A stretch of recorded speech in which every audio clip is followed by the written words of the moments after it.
Good afternoon, ladies and gentlemen, and all of our attendees. A warm welcome to all of you to TechCircle Future of Automation.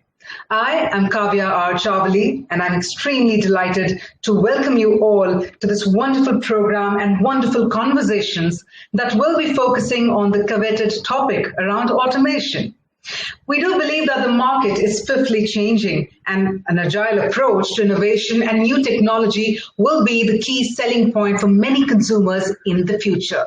Now, while on one hand, people believe that automation is the future because it helps you create cloud-based functionality that enables you to put all your apps and decision-making needs together, we also notice that maybe that somewhere governments and organizations at large are also deploying automation and AI to extract the maximum benefits of its enhanced performance and fruitful contributions to the society. But at the same time, we are cognizant that shutting down to the fast evolving AI can leave behind those who don't keep up with it. So that's a big question we will be answering as TechCircle joins hands with some of the prolific industry leaders today to bring their insights to you.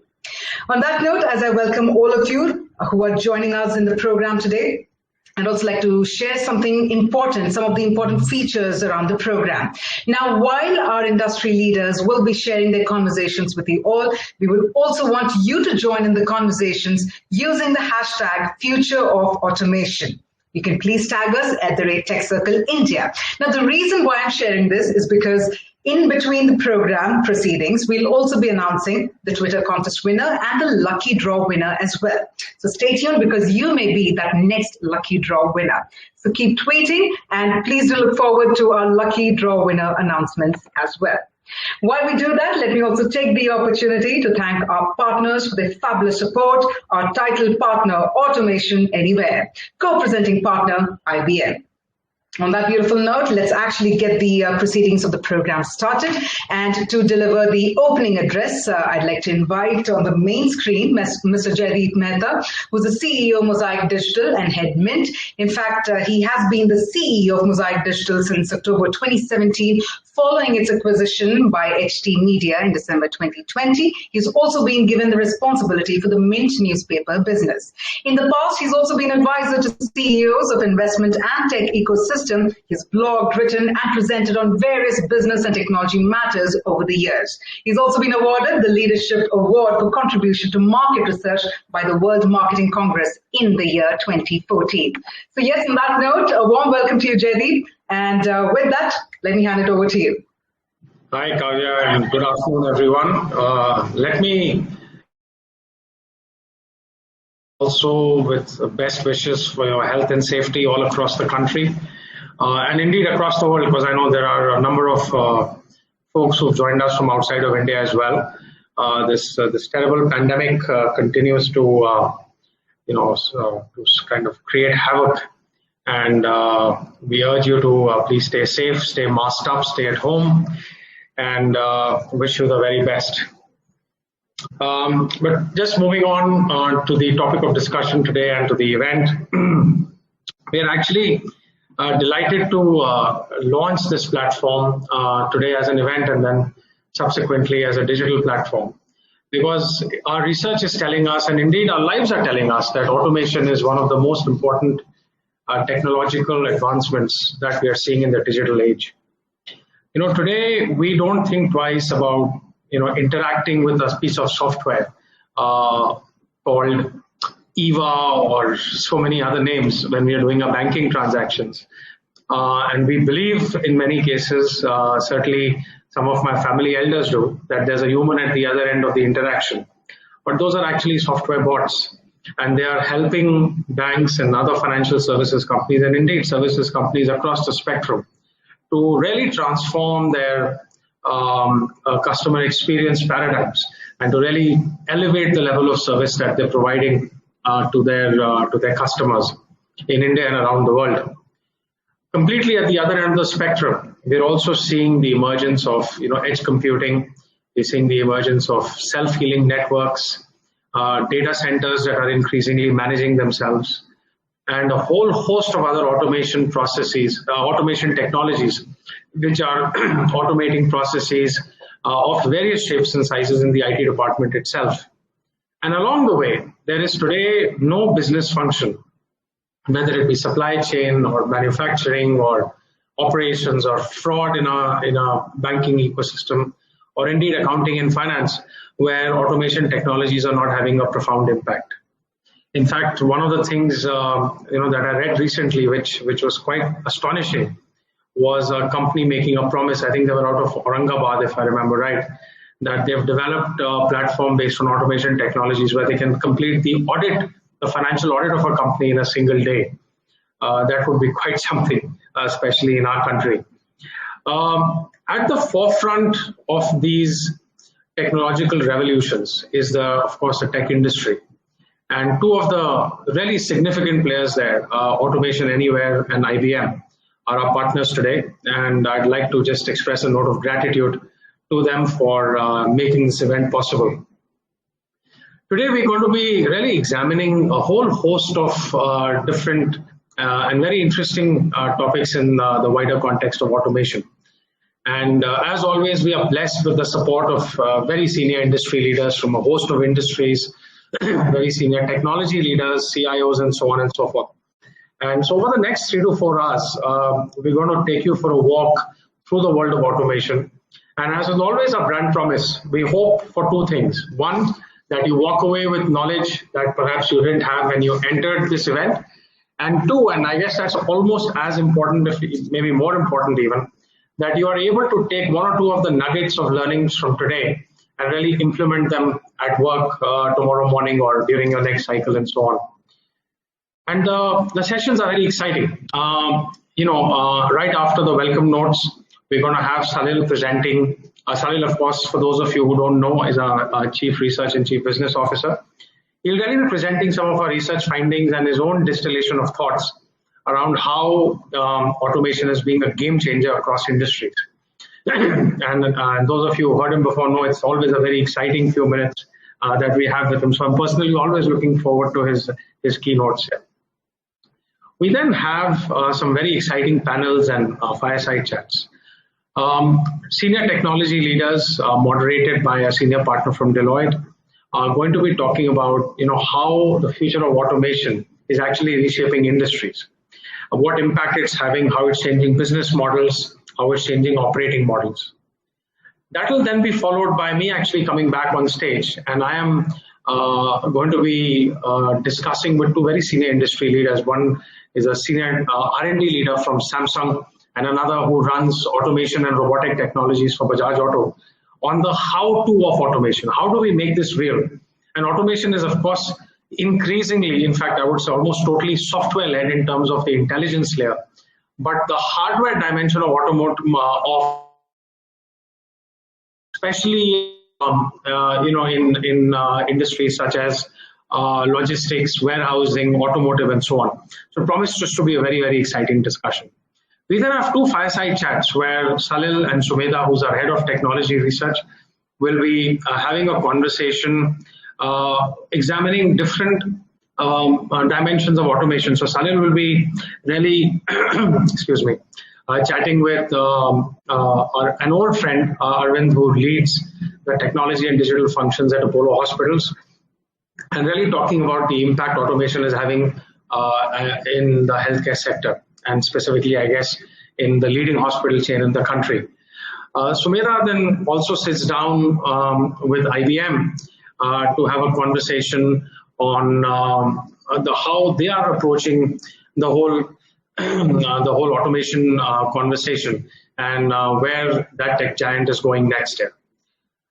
We have also a very, very exciting closing keynote for you. One of the big challenges that we always see in any new technology that's tearing through the ecosystem in a positive way, the talent gap always creates a big challenge.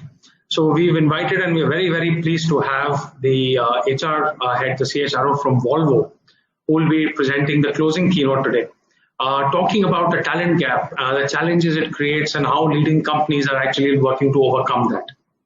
But before we get into the event, let me just invite our sponsor partner and my friend Sumit Pathak from Automation Anywhere to welcome you all. And I thank you for your time this afternoon. and I hope that you have a very valuable experience over the next few hours. Thank you very much, and Sumit, over to you. All right, thank you very much indeed, Jaideep, for sharing your pioneering thoughts always, and also sharing the extensive and the exciting agenda that's in store for all of our attendees. Thank you very much. And with that, yes, ladies and gentlemen, as Jaideep had informed, it's also time for me to welcome and bring on board our next speaker to present the welcome address for all of you. He's someone who's armed with more than 18 years of experience in the top-tier regional and global banking institutions. We have with us Mr. Sumit Pathak, Digital Workforce Evangelist, IMEA with Automation Anywhere. So with that, Mr. Sumit, over to you. Thank you, Kavya, and thank you, Jaideep. First of all, good afternoon, everyone. And as Jaideep suggested, I would like to also, just share my thoughts. I hope you all are doing well, and your near and dear ones are doing okay as well. I was speaking to one of my friends from Australia, and we were asking how's it going in India, and I said this time it is more personal. We know more names impacted the numbers and more faces than figures, right? So I hope we all are, taking all the right precautions and staying at home. On that, I would like to welcome you all to this amazing session, the future of automation and shattering prejudices, right? And as it says, as it goes, that the great obstacle to progress is prejudice. From Automation Anywhere perspective, the vantage point we have, we got 4,000 plus customers. What we have seen is not only now that over the 14 to 15 months since we have been since the pandemic has been upon us, prior to that as well, we have seen a digital bend towards embracing automation, more so to provide the efficiency and to create capacity for your existing workforce, so they can do what they're designed to do, right? It's about taking the robots out of humans and make them basically work on the actual skills they have. Like, for example, having CAs to do the analysis of financials rather than using them to produce the reports, right? We have also seen that there is more from, Jaideep spoke about logistics. We have seen that from just-in-time to just-in-case logistics, which is coming through. Like, how do you basically respond to some untoward incidents, and how do you basically realign your businesses to basically do that, right? So how automation is helping in doing so. And of course, invisible finance is another thing where you're able to close the book in real time. So you have enough information, enough time in front of you, so you can understand the market trends more on a real-time basis and make some decisions so you can be ahead of the curve and ahead of the competition as well. So looking at the lineup, it's amazing. I'm looking forward to learning myself a lot, and I'm part of another sessions as well. So welcome you all again. I hope you'll be able to take some good takeaways, which you can then apply. Just last one thing before I hand it back to Kavya. That automation, what we have seen, and as we say, future of automation, it is industry agnostic. I've seen that we have got speakers from different industry, and that's the true reflection of it, because you can be from automobiles, from BFSI sector, from any other industry for that matter. Automation is equally applicable to all the industries. On that note, I will pass it on to Kavya, and then you can talk. Thank you. Thank you very much indeed, Sumit. Some interesting and very dynamic words that you've shared, especially to do with the fact that automation is indeed industry agnostic. So yes, I believe this is applicable to all the attendees joining in from different industries. Thank you very much, Sumit, for joining us and for sharing your thoughts. And with that, attendees, well, yes, as you can all notice, I am in fact hosting this show at the comfort of my home, staying safe. So I hope all of you, all the attendees who are also joining us now, please do be sure that you're taking care of yourself, but at the same time, also do look forward to the insightful sessions that are in store for all of you. With that, what we're going to do now is move forward towards our next segment of the program. And once again, let me remind you all to keep tweeting using the hashtag Future of Automation. Also, please don't forget to tag us at @TechCircle India. Now, one of the reasons, of course, is so that you can also join the conversation. But another interesting reason is that we also have the lucky draw winners that we will start announcing. And then we have the final Twitter contest winner that we will be announcing, so keep tweeting. Before we move on to the next session, here's a very interesting factoid coming in for all of you on the title, The Game Changer Scale of Automation. So here we go.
Some interesting touch points coming in there in the form of the factoid, which also sets a tone for our next topic that we are dwelling into. In fact, it's time for the keynote on the title again, the game changer scale of automation. Now, joining us, we have someone who comes with extensive senior level experience in the ICT industry that has in fact enriched his strategic engagements with different companies. He's a much sought after speaker at international forums. He's also worked in India, London, Edinburgh, Ireland, Western Europe, Hong Kong, Singapore, Malaysia, and Taiwan. And during his time in these organizations, he's driven the development of enterprise-level technology strategies, managed large transformation and IT programs, and also played a leading role in the post-merger IT integration of 2 banks in the United Kingdom. So we have with us Shalal Gupta, who's the Chief Business Officer of Mosaic Digital, to share his keynote address with all of you. And it's a very, very riveting topic. And with that, welcome indeed, Shalal, and I'm going to hand over the proceedings to you. Hi. Thanks a lot, Pavo, first of all, for being with us here. And it's always a pleasure to see you hosting us. I think none other than you can do the justice to holding the audience with us, right? Thank you very much. I think Jaideep did a great job in setting the context for all of us. My job today is to really answer one simple question: why a game changer today, and why not it was earlier, and what lies in terms of what nature of the future looks like. I'll just present myself on a slideshow perspective. Just give me a second, and I'll take Kavya's or somebody's help to get it confirmed if it is being presented or not. Guys, is there? Yes, Shalal. Okay, brilliant. So I think, why the game changer and why the automation, I think we had an internal discussion a lot of time, and, frankly speaking, honestly, had a discussion with Jerry, with my team. Suddenly we are seeing in the factoid which we relayed earlier that 31% is the CAGR growth of automation in India. And last 1.5 years, this has changed a lot. I think it was hovering somewhere in the range of around 20 to 22%. Now suddenly it's spiking it to 30. Maybe it can go to 35% of enterprise spend as a CAGR growth of it. It's a huge growth. And this is not a simple, probably automation we are talking about. I think this has more deeper correlation. And I'm trying to answer that question of the deeper correlation from an automation perspective. And I'm taking a step back to first of all understand why we are doing these aspects of changes. I think this game changer is coming not only from a digital transformation perspective, but largely from a business transformation. But when we actually double clicked on a business transformation, we realized that it's not a normal transformation, which we have seen earlier in last 2 decades or maybe more.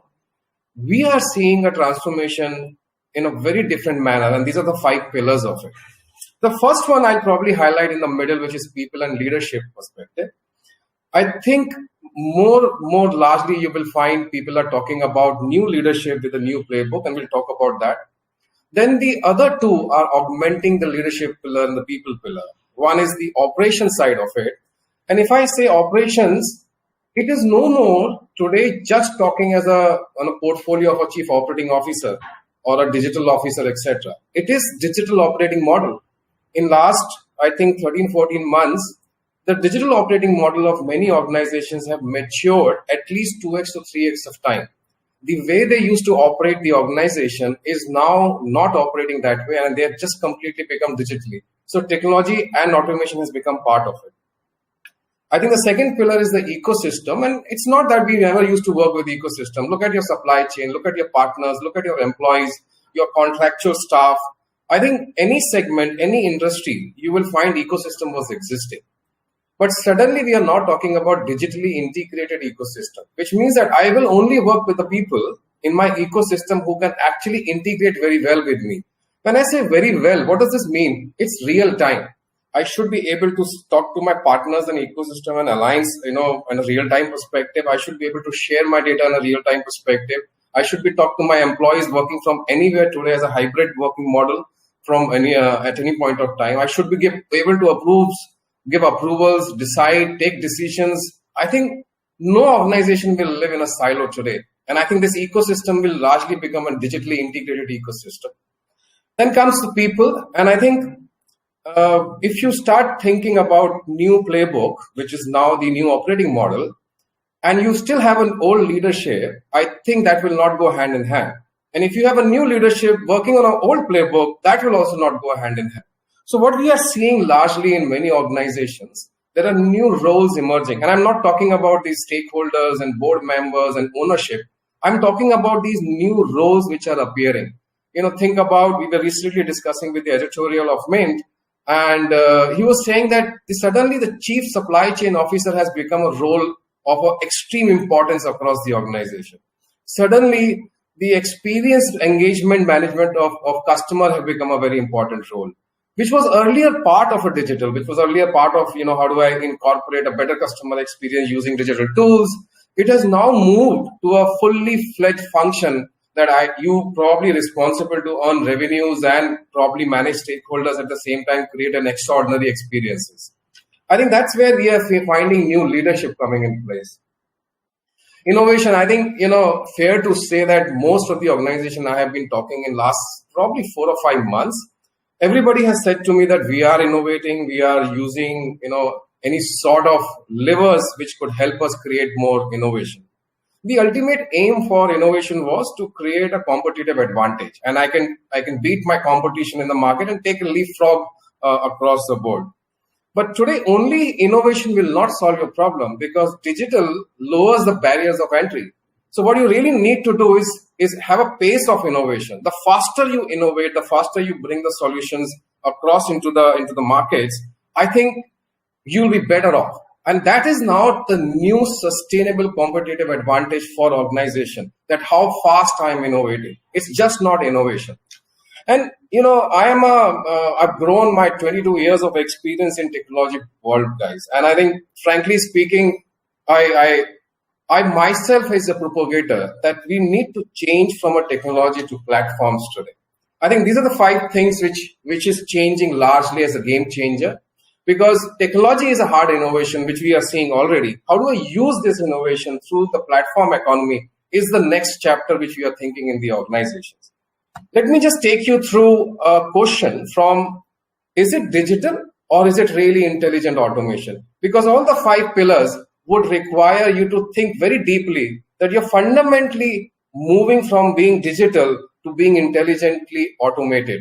And I think that's where we'll talk about. The one big pillar, people and leadership, I think if I look at from a platform perspective, you can easily automate 50% of the mundane, regular jobs of a leadership or a people in your organization. When I say people, it's a pyramid.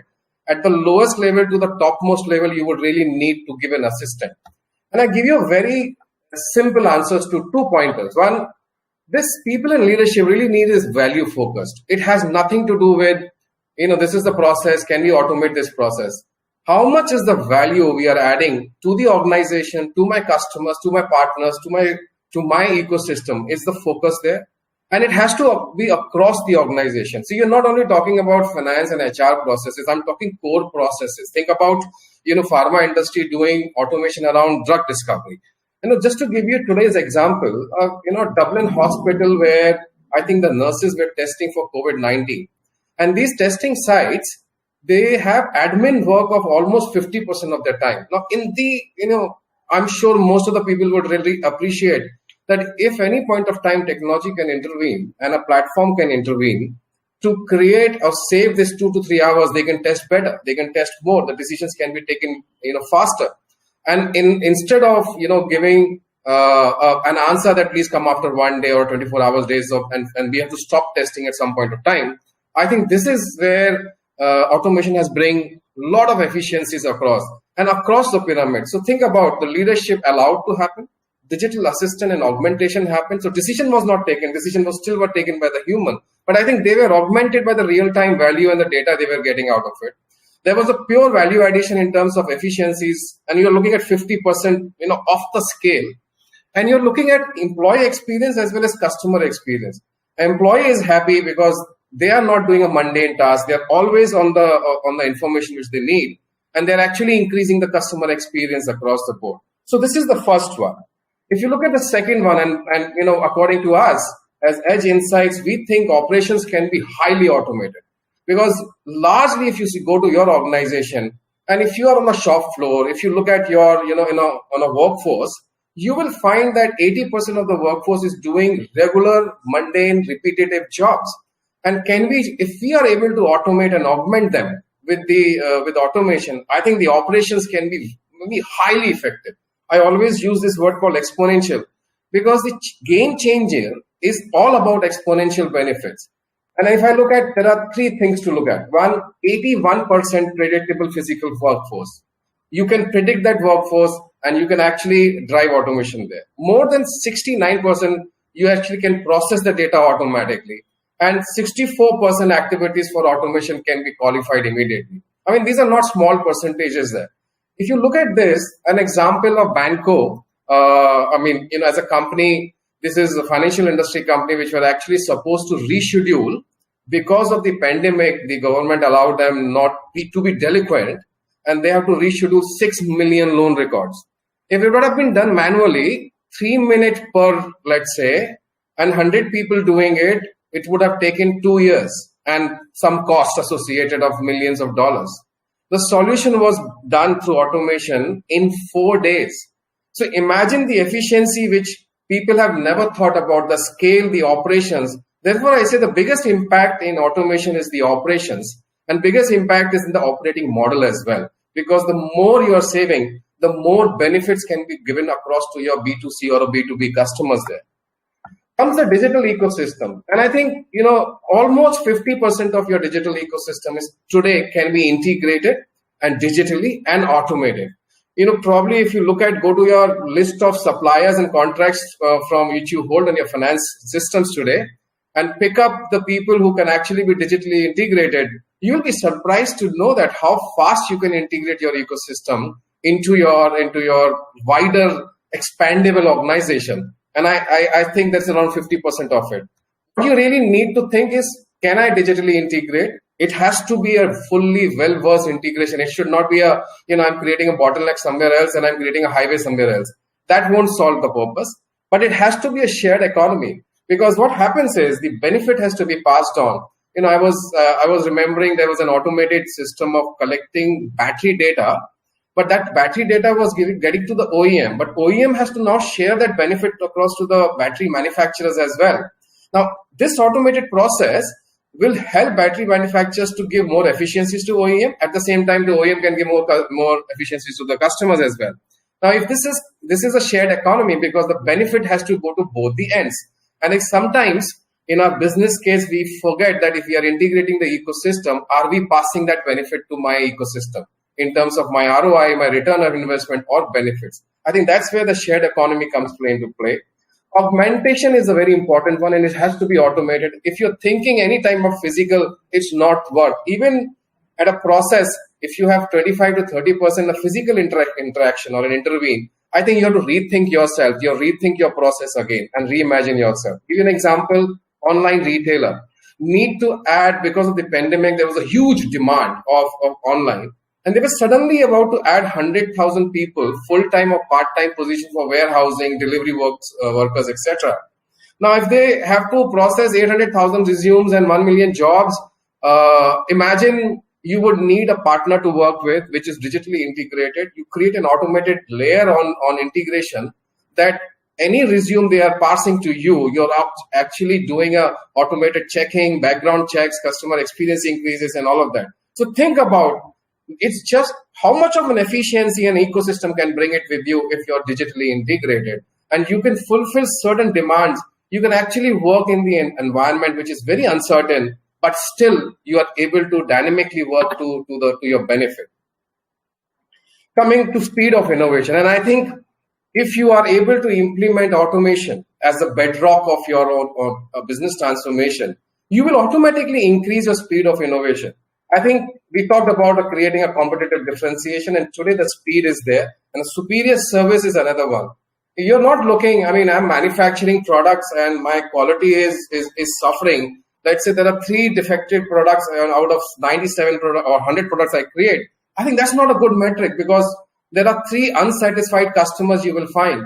Recently I bought through an automated perspective earphones, Bluetooth earbuds. And one of the earbuds were damaged.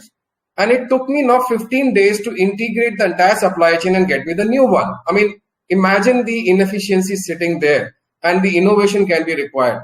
What I want to say to you is it's not necessary that you're doing hard innovations every time.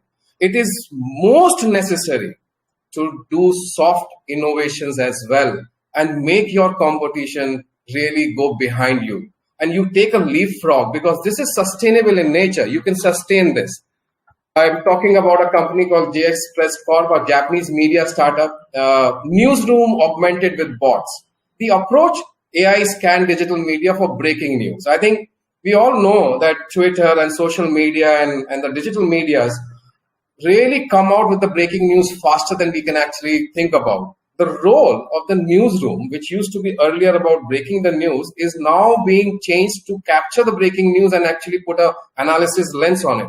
It's not only scanning through a bot from an external perspective, but actually bringing an article which is semi-published or semi-written automatically, so that then the editorial in the newsroom can actually refine it, prune it, make it better, and actually go. Think about exponential efficiency, timeliness, and relevant information is there.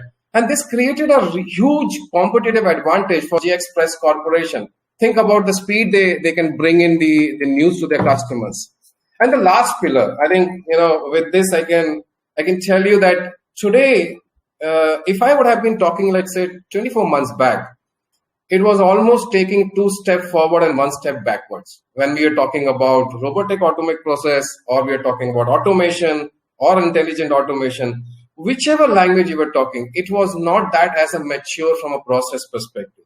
I have now understood, we have analyzed most of the platforms today. Don't look at technology. Technology is highly mature. You're looking at platforms solving the most complex problems for you across the verticals and across the industries. But what is important for you is not look at technology. I mean, I have heard people saying that, I will probably drive my own build-up scenario in terms of automating processes because very, very unique. I don't think so. That's the right way to look at it. When we talk about platform as a pillar, you're really talking about off the shelf. Think about that today I need to implement it. Think about a platform which is for the industry and for the process. Because if the process is not involved, then you will always land up automating the inefficiencies, I would call it. And that's not the right way to look at it. You have to reimagine and rethink there. And I think the last point is the most important. Don't look at the platform which is not investing in future. Because if you don't have the idea of at least 5 years journey of the platform from an OEM perspective, I won't advise for you to people even think about that platform to implement in your organization.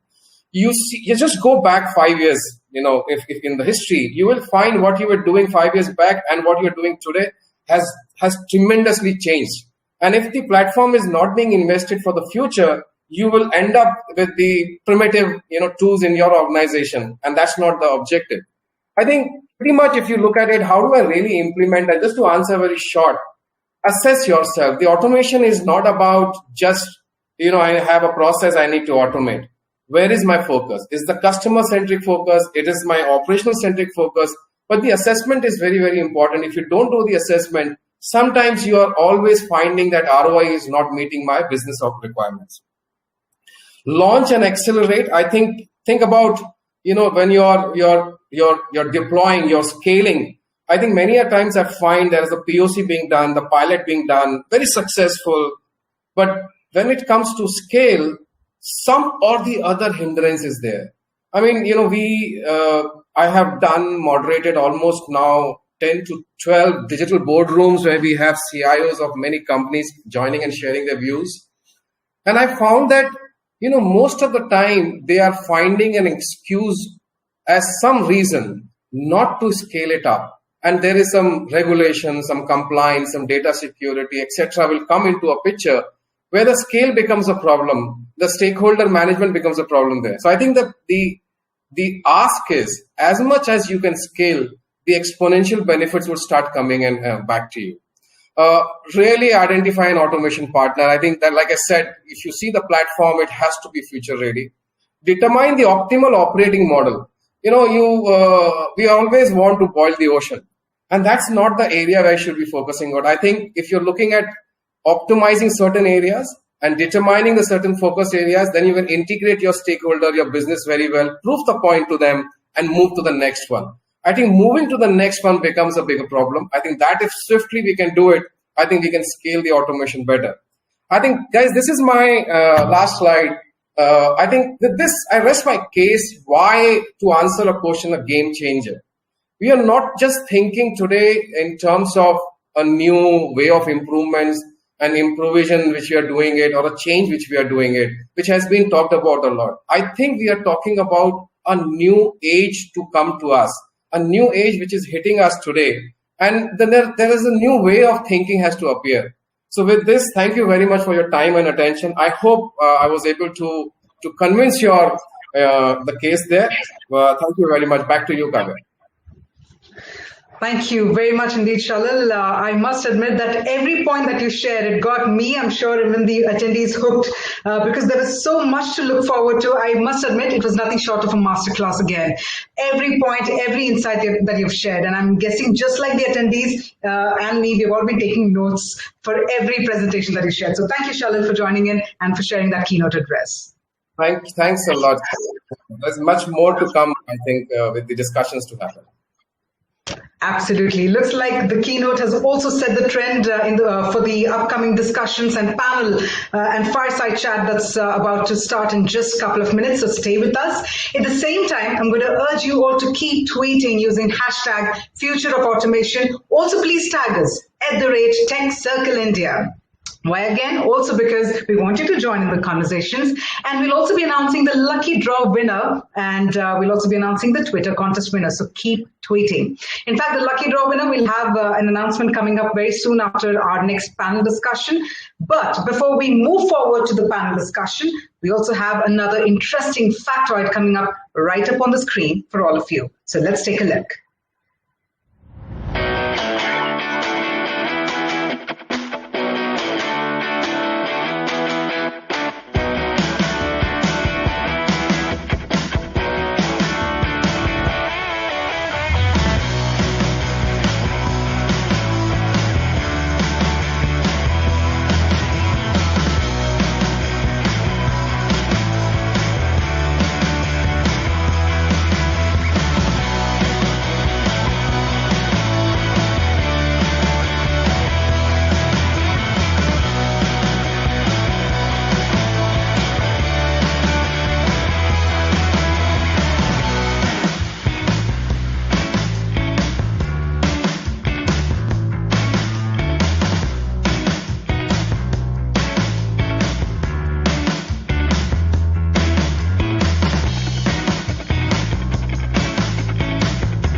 Well, that's right. That was a factoid around the title, which is Future of Automation that is Shaping Industries.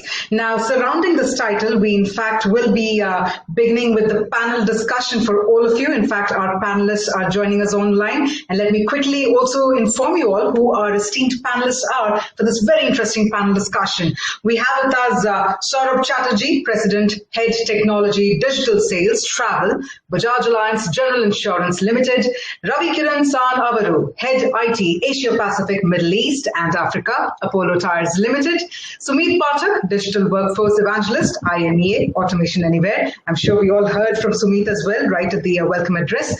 And now to spearhead this panel discussion for us all, we have with us Hetal Shah, Director of Financial Advisory, Deloitte India. So looks like all our panelists are right here with us. With that, let me hand over the proceedings to Hetal and a warm welcome to all the panelists. With that, Hetal, over to you. Thank you, Kavya. I hope everyone is able to hear me okay. I hope and a very good afternoon to all of you, my fellow panelists and all of the audience out there. I hope everyone's keeping well, safe, and all your loved ones are doing equally well here. So after such an interesting conversation and what we heard from Mr. Gupta in terms of, and I think he laid out very nicely in terms of where the automation and how the automation is really happening up here in the industry, and what are the key tenets of bringing the automation to the respective organization as well. I think it's the right time we move into the next section here and discuss a little bit more from the industry perspective, how the automation in these respective industries, whether we talk about the service industry, whether we talk about manufacturing, and how the technology here is taking a big step in helping it to shape up the whole automation related activities. So very quickly, I'm just going to introduce myself and my fellow panelists, and we will dive straight into in terms of various topics that we would like to cover in the next 30 minutes or so. As Kavya just mentioned, I'm Hetal, part of the financial advisory services at Deloitte India. We do various things, but the biggest thing after that we work in our respective service lines is all about the transaction, the deals, and how technology can play different roles actually within the transactions actually that we work with some of our private equity as well as the corporate clients of ours actually. So I've got about 20 plus years of experience. I've worked extensively in the industry, especially in the financial services, and I think few of my panelists also comes from a very rich background of financial services actually. I've seen automation at a very close range. I was working for HSBC, and at times actually HSBC in the UK, and at times actually that there were a number of case studies, and we did actually a lot of RPA related implementations there, as well as few of our financial services clients out here as well. So that's about me. Talk to you a little bit about Mr. Chatterjee here. As Kavya just mentioned, Mr. Chatterjee, Mr. Saurav Chatterjee is the President, Head of IT, Digital Sales and Travel. Saurav has more than 20 years of IT experience, and he takes care about all aspects with related to the digital strategy as well as delivering some of the innovative solutions within his own firm. Saurav brings in a lot of experience in terms of from the life in general insurance space. At the same time, I believe Saurav has worked extensively in the financial services industry for a number of years actually, and not only here in India, but he brings a wealth of experience from global as well. I will very quickly hand over to Saurav in case if you'd like to add something more to the little introduction about yourself. So over to you, Saurav. Thanks, Hetal, for having me. Hope everyone is keeping safe. And you've all added everything. I like to call myself only one word: practitioner.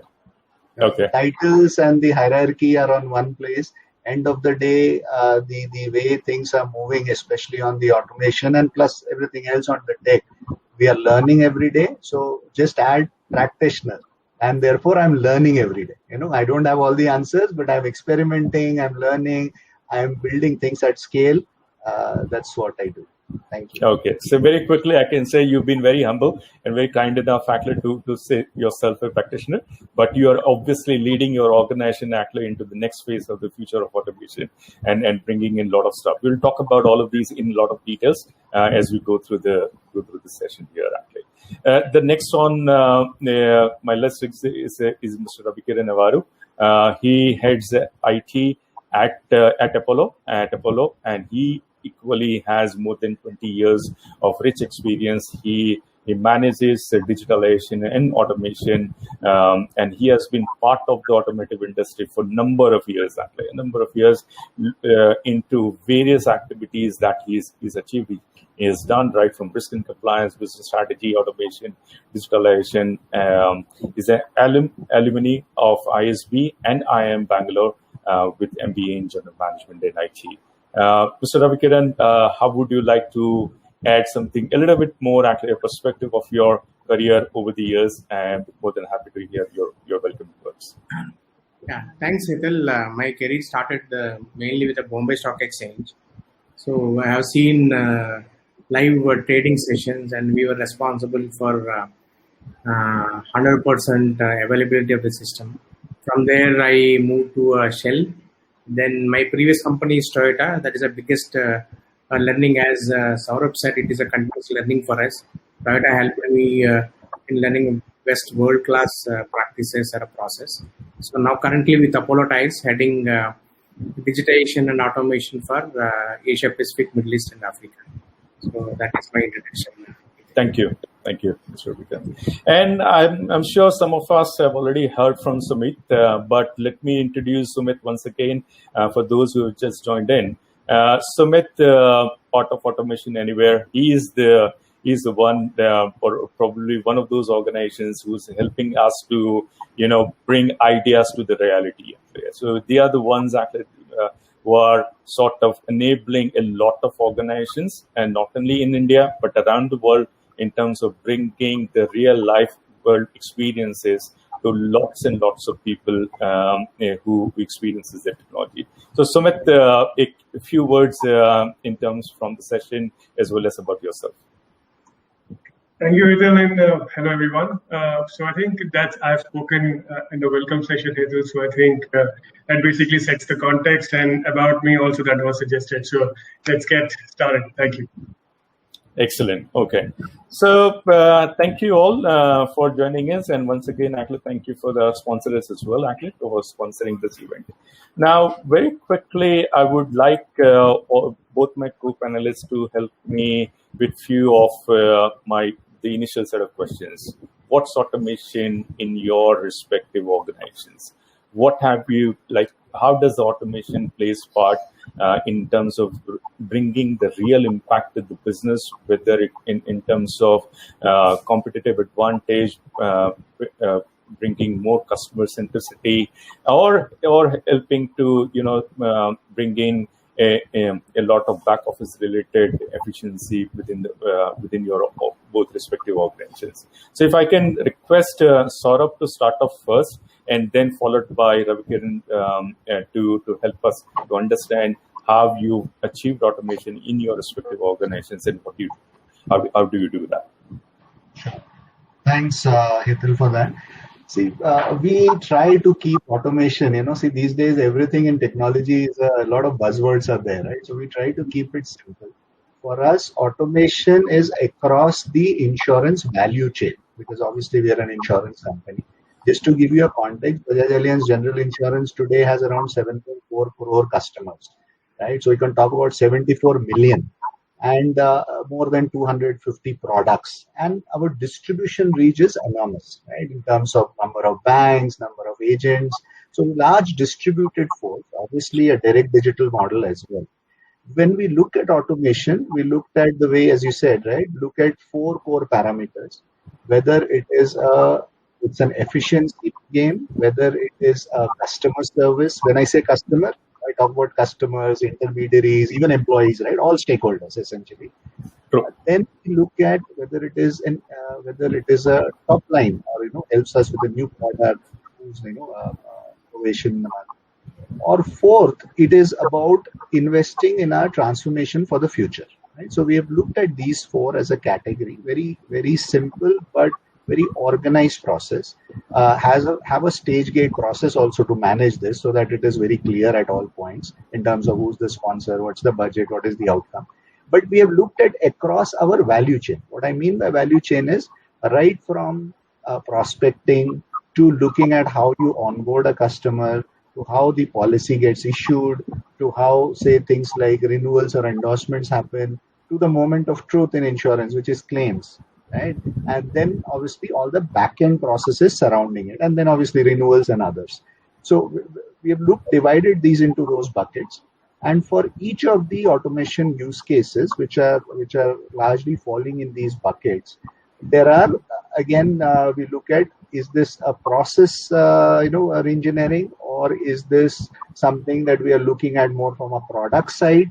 Or is this, something that we are looking at really automating, manual versus automated versus semi-automated, and then go about it?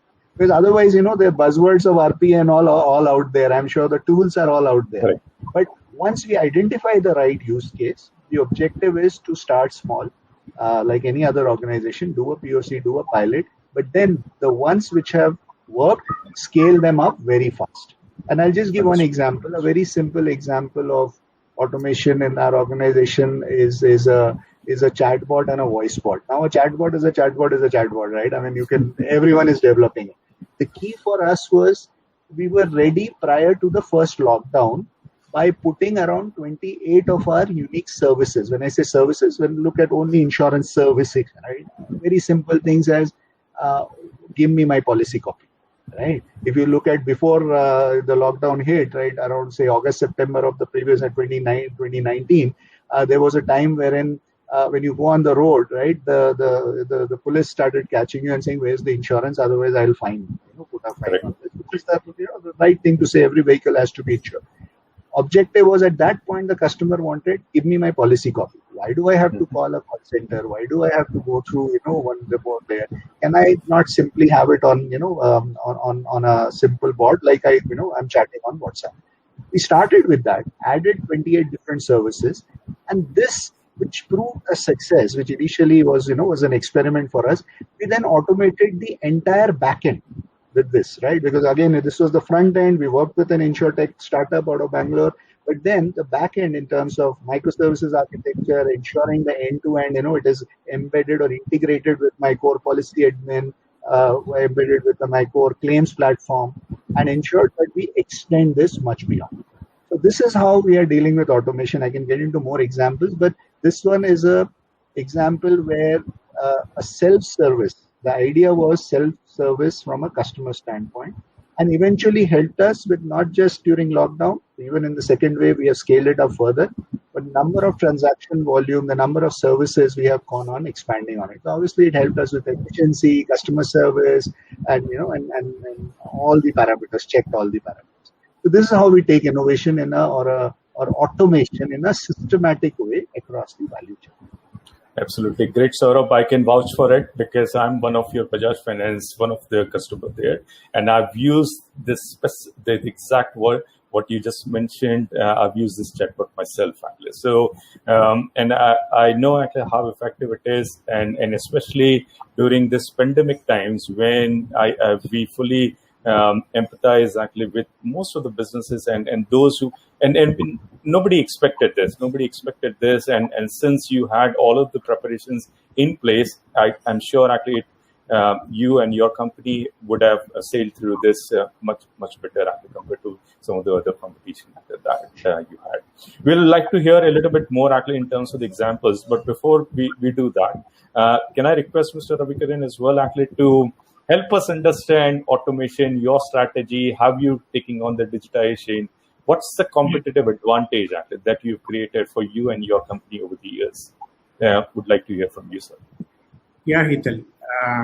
See, before we really started this digitization or a digitalization journey, we have made a strategy of putting all these legacy applications into a common platform. So I think Sumit is also speaking about the platform. So platform from a technology point of view, we have established. So we have many legacy applications with a different front end, different back end, different databases and all. So before we start digitalization journey or automation journey, we thought that why we should not put all these applications, technology on one platform and start developing on those only, so that it will be easy for us and it will be applications will be productive for us. So what we have done is all this front end now we made it as a common platform along with a database which we have taken as a MongoDB, and we have taken as a one cloud. So we were selective whether we have to go for AWS or Microsoft Azure, but we have selected one of these service provider, and we are going only with one service provider as of now, cloud partner. Then maybe in future, based on the need, we will expand. So even we have created single database instances for one application, and we have created many microservices. For example, if we have customer data for a different segment, we have different segments of our tires. So in this different like a bias tire, all the radial tires. So what we have done is we have created different segments, or we can say that microservices which you have created, which can be used commonly for any application. So imagine that we have started an application for a customer ticketing, that is customer grievance addressal. And the services which were created are also useful for other applications which were created for a CV fleet. So it's like a mix and match all these data which were created under microservices, but it is not duplicated anywhere. So what is happening now when we are adding one more application to the common platform that we are calling as a one platform architecture, it is becoming very easy for us, and no need of again searching for a data or a data consistency and all. So that is a one advantage which we have started now as part of our strategy. We are successful in that. Around 4 to 5 applications we are rolled out on as part of one platform architecture. And another major automation which we have done is on the assets. We have a different, because in the manufacturing industries, it is not easy to trace the assets. Some assets are active, some assets are passive, some assets are, it will lie in the cupboard, some assets are never open. So asset management we have done is a good automation part, where the asset is active, it will send a signal, it will continue to give the alarm to the central database where that asset is lying. Second thing is that if an asset is not active for more than 10 days, a mail or a message goes to the asset manager and he will try to identify physically where the asset is. And sometimes if the asset is more than 10 days, if it is, we are not able to trace identify that, we are disabling those assets from my AD server, and soon that asset comes into the network again, we are enabling those accounts. So we are able to do a successful automation asset management. Now currently we are also focusing on how to minimize the customer grievance by automation. If customer can go to a dealer for a complaint, and if the dealer is addressing, normally currently the process is the dealer addresses in a manual process. He will take the request, he will send it to Apollo head office, then we see how it is happening and all. So it is taking around 5 to 7 days to address the customer grievance. For example, we have a problem with our tire, and maybe we will come back to you after 7 days. So it is taking a high time. So because of this, customer satisfaction is going low.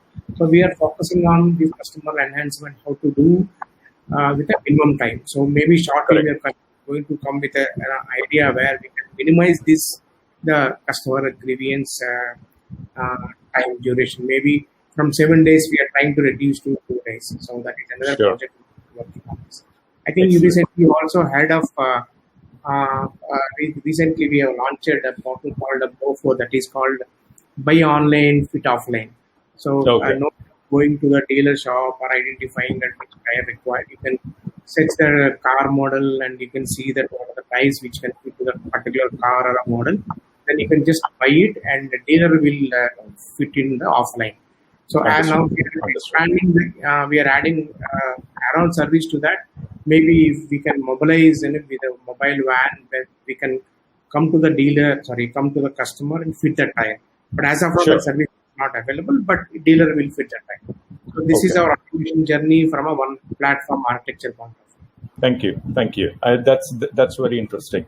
So Sumit, I'm sure you've come across various problems. I'm sure actually in some of your discussions with the CIOs and CTOs, or even with some of the business leaders, actually, they will pose you various kinds of problem statements and how Automation Anywhere or your company can help to either take them or at least get them to start this particular journey, or if they are already have attained some level of maturity within their organization, take that to the next level.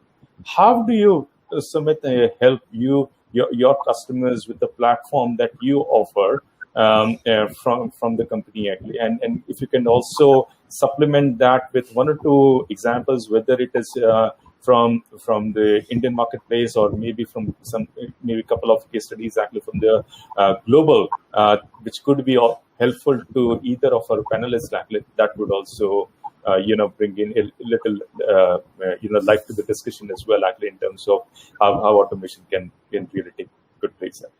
Yeah. Sure, Hital. Thank you for that. Hital, just something about which I didn't share. So I've been practitioner of. So I was Automation Anywhere customer for 6 years before I joined Automation Anywhere. Right? Okay. So I had an opportunity to basically set up automation CEO in the global banks. And the reason why I share that is because I will wear the practitioner hat while responding to you, and I will extend to what Saurabh had mentioned in his comment. Right? See, when the way we see automation is that one of the fundamentals is that you do not want to have siloed automation approaches. What we have seen with the customers is like they would see that they will have automation in front office, or they will have in back office, or in middle office. But then say you have an omni channel through which you are getting the customer request, it's coming through. So that might be automated with the state-of-the-art digital interfaces and some automation at the back, maybe the call center. But the actual processing at the back is still manual, right? That's not true transformation with the help of automation. Right? So how do you basically connect the entire value chain when you go through it? While technology from automation anywhere, if I can bring that particular context in supporting the statement, has evolved, right? And it has come to a point where we are more focused towards citizen-led development. That means the usability of technology has been such that the end user, the SMEs, can basically build their own, democratized. So that's one. Why that is important? Because that basically goes to the heart where the actual people are doing the work. They identify, they advocate, and they basically suggest that okay, which part of the process needs to be automated. So from that value chain, as you see, you break it down and you basically try to bridge gaps. One thing, one of the approaches which I've been a big fan of, and Saurabh, you did mention that the type of use cases you basically look at when you start your journey, it could be the entire value chain, it could start from back office, from back to front, or the other way. I think when you're at the start of your journey, what we have seen is that usually people start to automate the most complex process they have, right? But the idea is that complex process for the human. That's what we designed for, right? It is the most mundane and most repetitive process you have to look at, right? When you automate that process, is basically gives you capacity to look at those complex problems, and that's what humans are designed to do, right? And that's where the technology becomes important, because it should be easier for you to basically automate. You automate it, it's taken care of, and okay, let me look at this problem which is happening. So that's something which how we basically educate our customers that when you're about to start your journey, there are two things. You have to quickly show runs on the board, because you have to basically have that confidence for your stakeholders or your sponsors that this approach or the technology is working. So for that, you automate something which is quick to gain yourself confidence.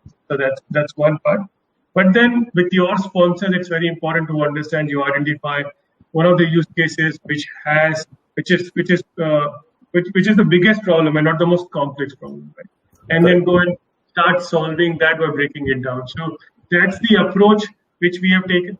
Second is, again, bring the technology part, which I said, the low code, no code tech, which is coming through, which basically enables you to drag and drop and the bots are built, right? That you need some sort of, 40% of some sort of a skill, which is, very basic programming skills to add more scenarios to it, but to go from there. So that is one when you start your journey. The second thing is what we are seeing again, like 3 years or 4 years down the back. It was all about automating or building bots. Okay, and your success was how many bots you have built. Right now, coming from the product company, I'm taking a risk here by saying you should not look at building the bots, but the point is that you look at solving the problem. Okay, look at the problem to solve. As you're solving the problem, building of bots will be a function of that. Right, so it could be that. If I take the example of banking, right, home loan applications coming through, there could be some peak during annual cycle. Now, instead of hiring people and then training them and all of that entire battery gets into the picture, how can I basically utilize digital workers, as we call them, to avoid that peak or to basically manage that peak? So your existing workforce is not getting stretched. Right, and they are focusing on, again, looking at more complex applications which have come through. Right? So I think it's all about now being value-centered. It's about making sure that you are actually providing some sort of an output which is valuable to your stakeholder and the customer, and then working backwards to see how you can solve that with the help of technology, which is using automation in your platform as a sense. Excellent, Sumit.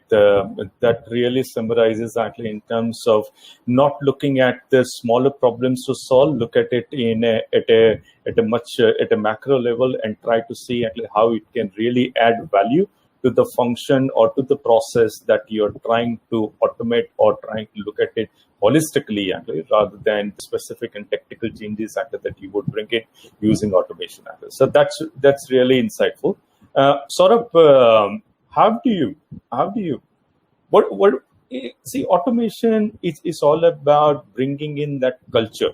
How do you ensure actually that, because the automation, the ideas about the automation can come from anywhere actually. It doesn't have to be a technologist actually or somebody actually who comes only from the business. It can either come from even your customer. Tomorrow I can get into your bot and maybe have a suggestion to send it out to Bajaj Finance actually in terms of how can you automate certain things actually. How do you bring that ecosystem together? What sort of cultural values actually that a company needs to have to bring in the automation? What are your thoughts about it? How do you do that? And also if you can supplement that, what it will take actually, again, this culture of automation and the impact in the future that you are able to create actually, not only for your own company and the top line to the bottom line, but at the same time actually to the entire stakeholder and the communities together. So a two-part question, if you can help us to elaborate and share some thoughts around that. Sure. So just to add to what you initially said, see, we are part of Bajaj FinServ Group. So I belong to Bajaj Allianz, so that's the insurance side. Bajaj Finance is the NBFC, but we are also part of the Bajaj FinServ Group, and obviously as a group we have more than 100 million customers. You can talk about a large base in general insurance. Correct. Look, I would not call it the culture of automation, right? Just to add to what Sumit was saying, self-service was my driver. Bot was the solution, right? Increase self-service in the hands of the whoever is that and stakeholder. Right? So this is more a culture of problem solving and culture of developing solutions at scale. This is very important, right? Because you can do POC, you can do pilot, but then it's a hobby, right? This is not an enterprise scale something. So it has to start with having that at the core.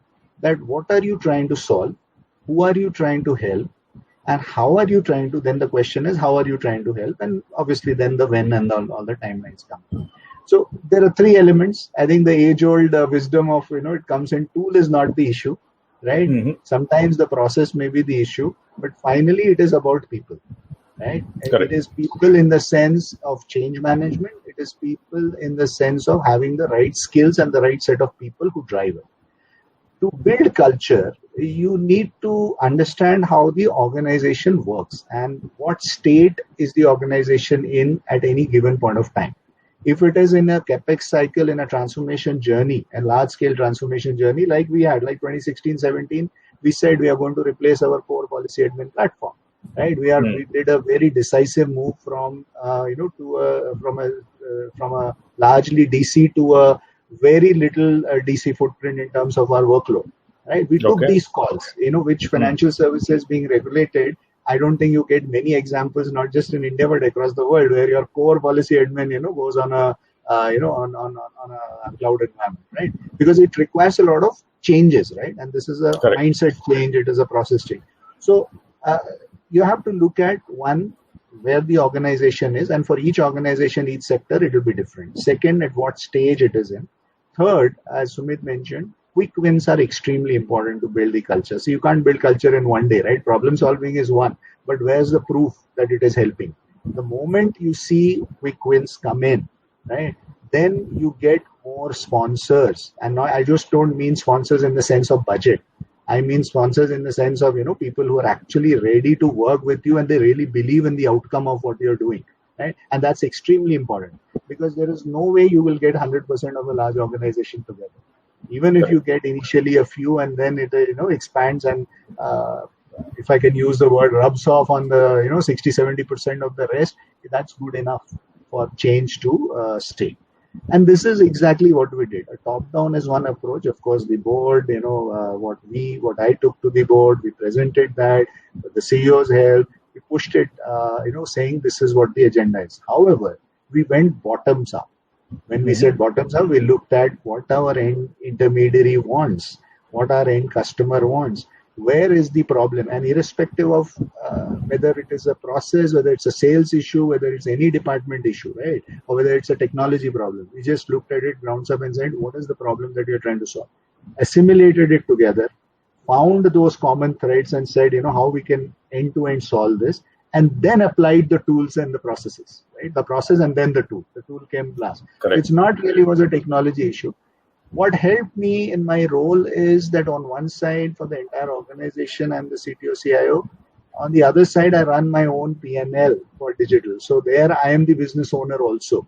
So you have to eat your own, again, if I can use, you have to eat your own dog food, right? If you are propagating something, right, show it, demonstrate it.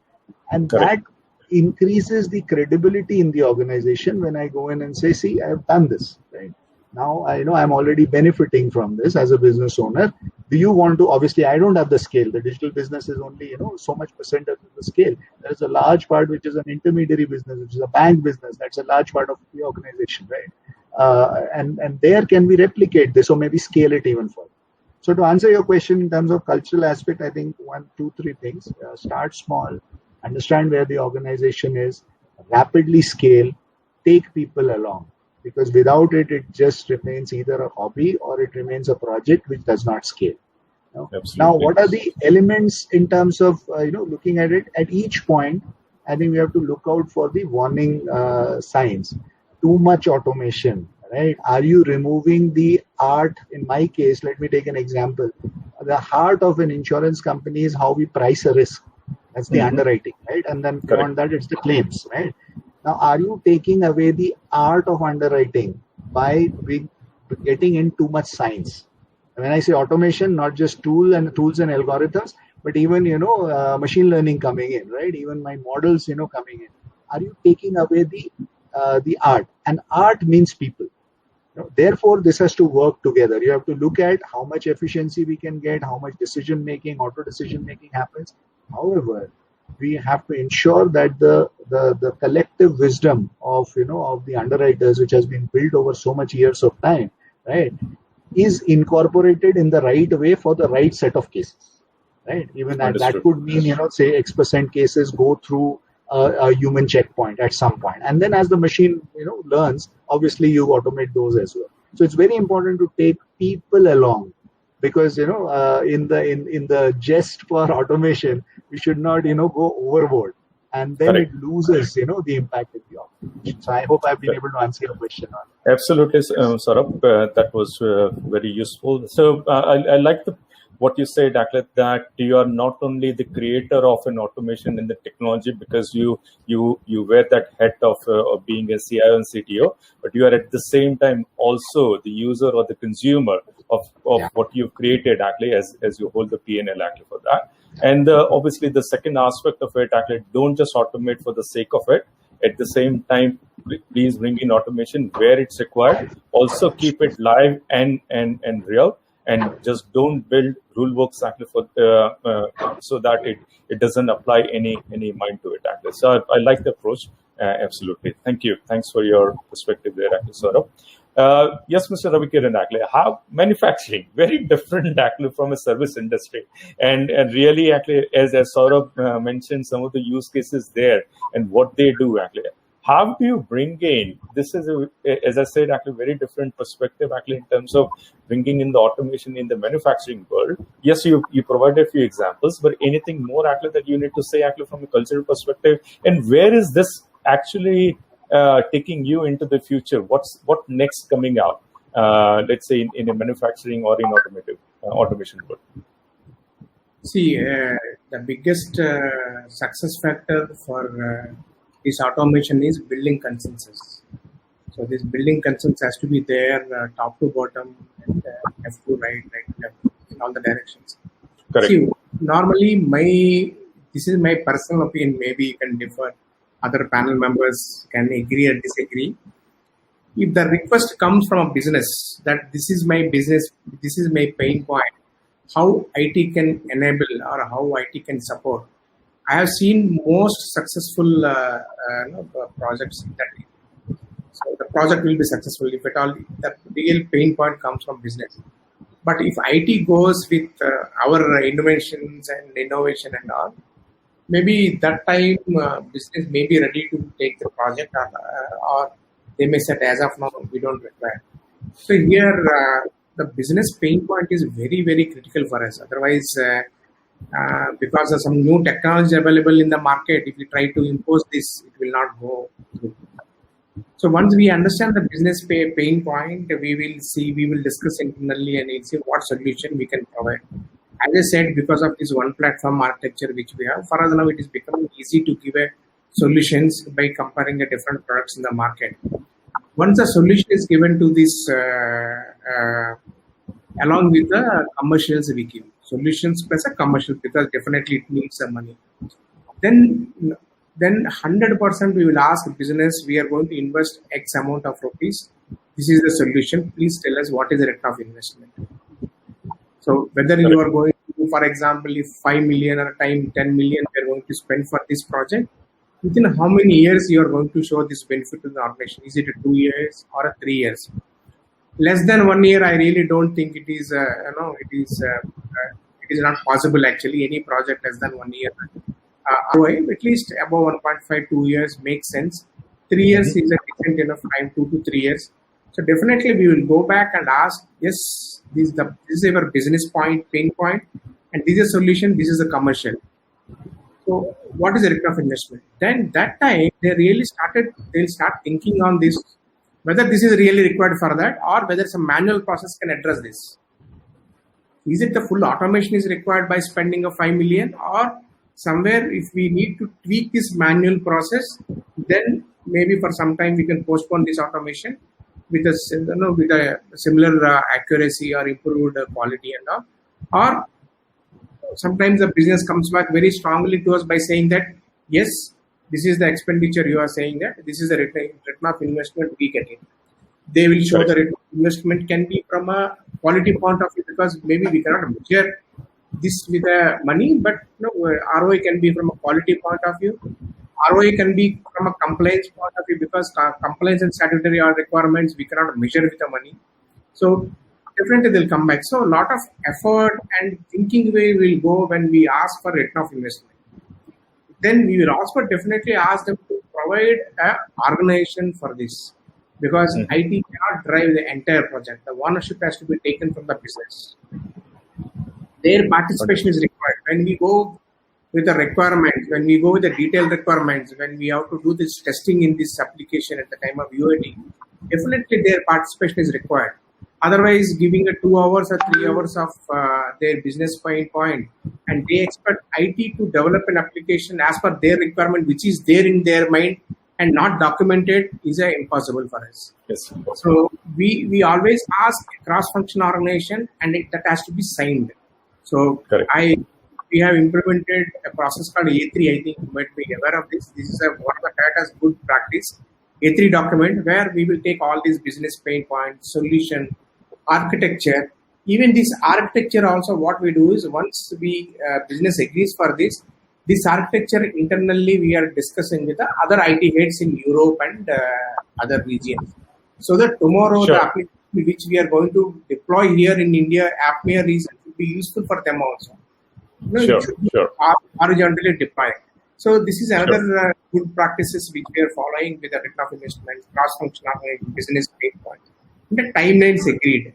So definitely we need to agree the timelines, because otherwise this will be like a never-ending story. And as Saurabh said, we are also ensuring that we follow Agile methodology. Otherwise, if you wait till for last 6 months and 8 months, you may lose competition also.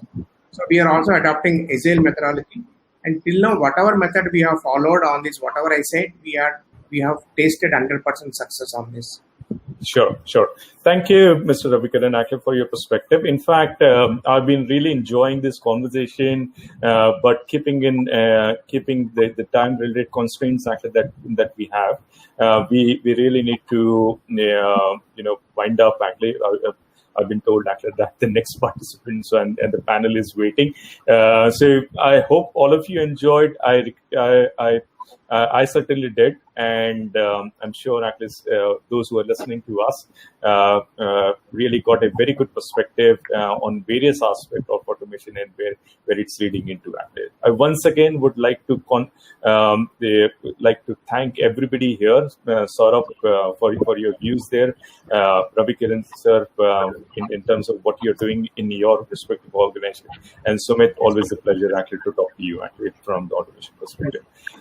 Thank you, Kavya, for the opportunity to all of us, and we really look forward actually for sessions in the future as well. Actually, thank you. Back to you, Kavya.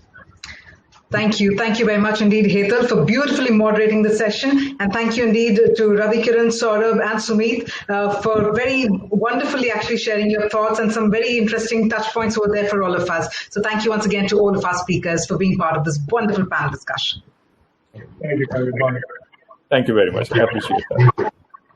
All right, then. Well, attendees, I'm sure all of you were thoroughly enjoying all the takeaways from the panel discussion as well. With that, what we'll also be doing is let me keep you informed about the next set of sessions that are about to happen. And while that happens, let me also inform you, maybe it's that time of the program where you're all actually awaiting the name of our first lucky draw winner. So guess what? Yes, we do have our first lucky draw winner, and our winner is Sushil Nahar of Happiest Minds. So we have Sushil Nahar from Happiest Minds. Well, that's a happy smile there, and what a way to start the program. Congratulations to you, Sushil. Okay, I don't think we're able to hear you. We could see your happy smile for sure, but I think we would love to hear that happy voice as well. I'm guessing it's still not audible. We'll just hold on for max another few more seconds. Let's see. Probably it's to do with your headset. If you'd like to maybe disconnect that and share.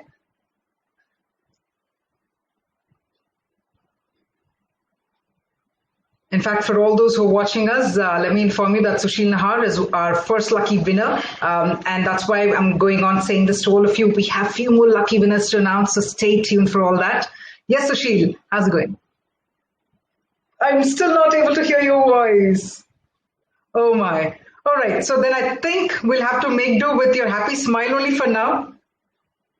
Well, that's how I think it's going to be. But congratulations to Sushil for being our first winner. And it's interesting that we also have some more lucky winners to announce. So please do stay tuned for that. At the same time, keep tweeting using hashtag Future of Automation. We also have a grand Twitter contest winner that we will be announcing. So keep tweeting. With that, let's quickly move on to our next segment of the program because it's also time for our next panel discussion. In fact, our second panel topic is to do with the imperatives for automation paving the path to success. And let's quickly bring on board our speakers over here. We have with us Dr. Aloknath De, who's a Corporate Vice President and CTO, Samsung R&D Institute, India.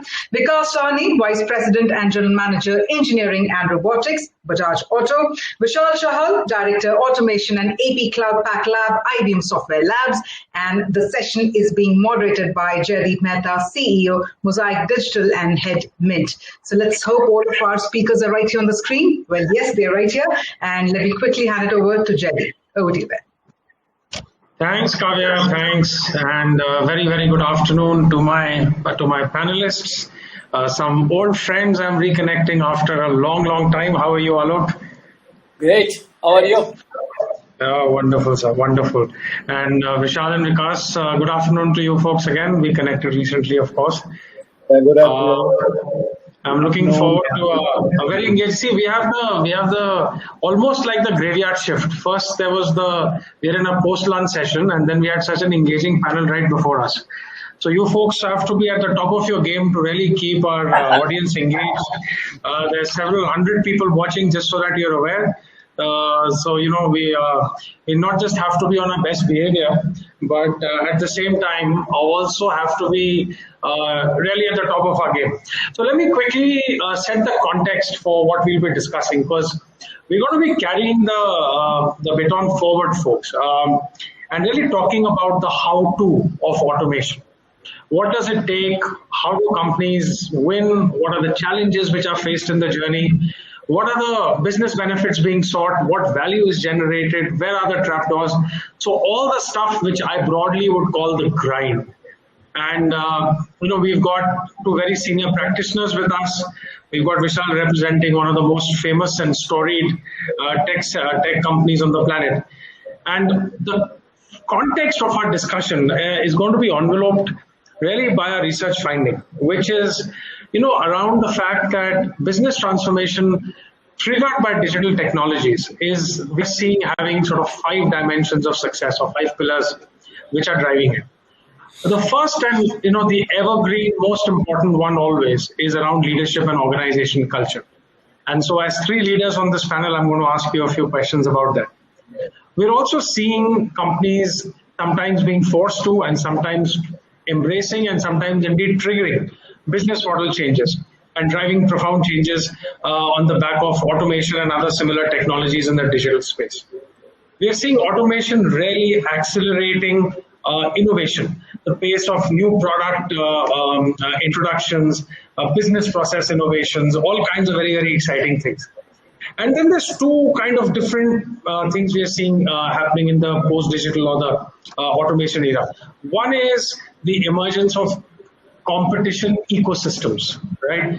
Now, the auto sector, for example, Vikas, I'm sure will agree, has had an ecosystem approach with a sort of decoupled supply chain for decades now. But it's taken a whole new dimension across industries with the introduction of digital technologies, and now being taken to the next level with the introduction of automation. And finally, what we are seeing happening is that platforms are winning. So companies which were earlier just making stuff are now seeing themselves as platforms, and of course Samsung is a great example of that, as are many other companies which we are so familiar with on a day-to-day basis. Amazon is a platform for millions and millions of sellers, for example. But when we buy from there, mentally we're buying from Amazon. So the responsibility, the customer experience, all the things that we care about as consumers, the responsibility still stays with Amazon, and they are the platform that we interact with.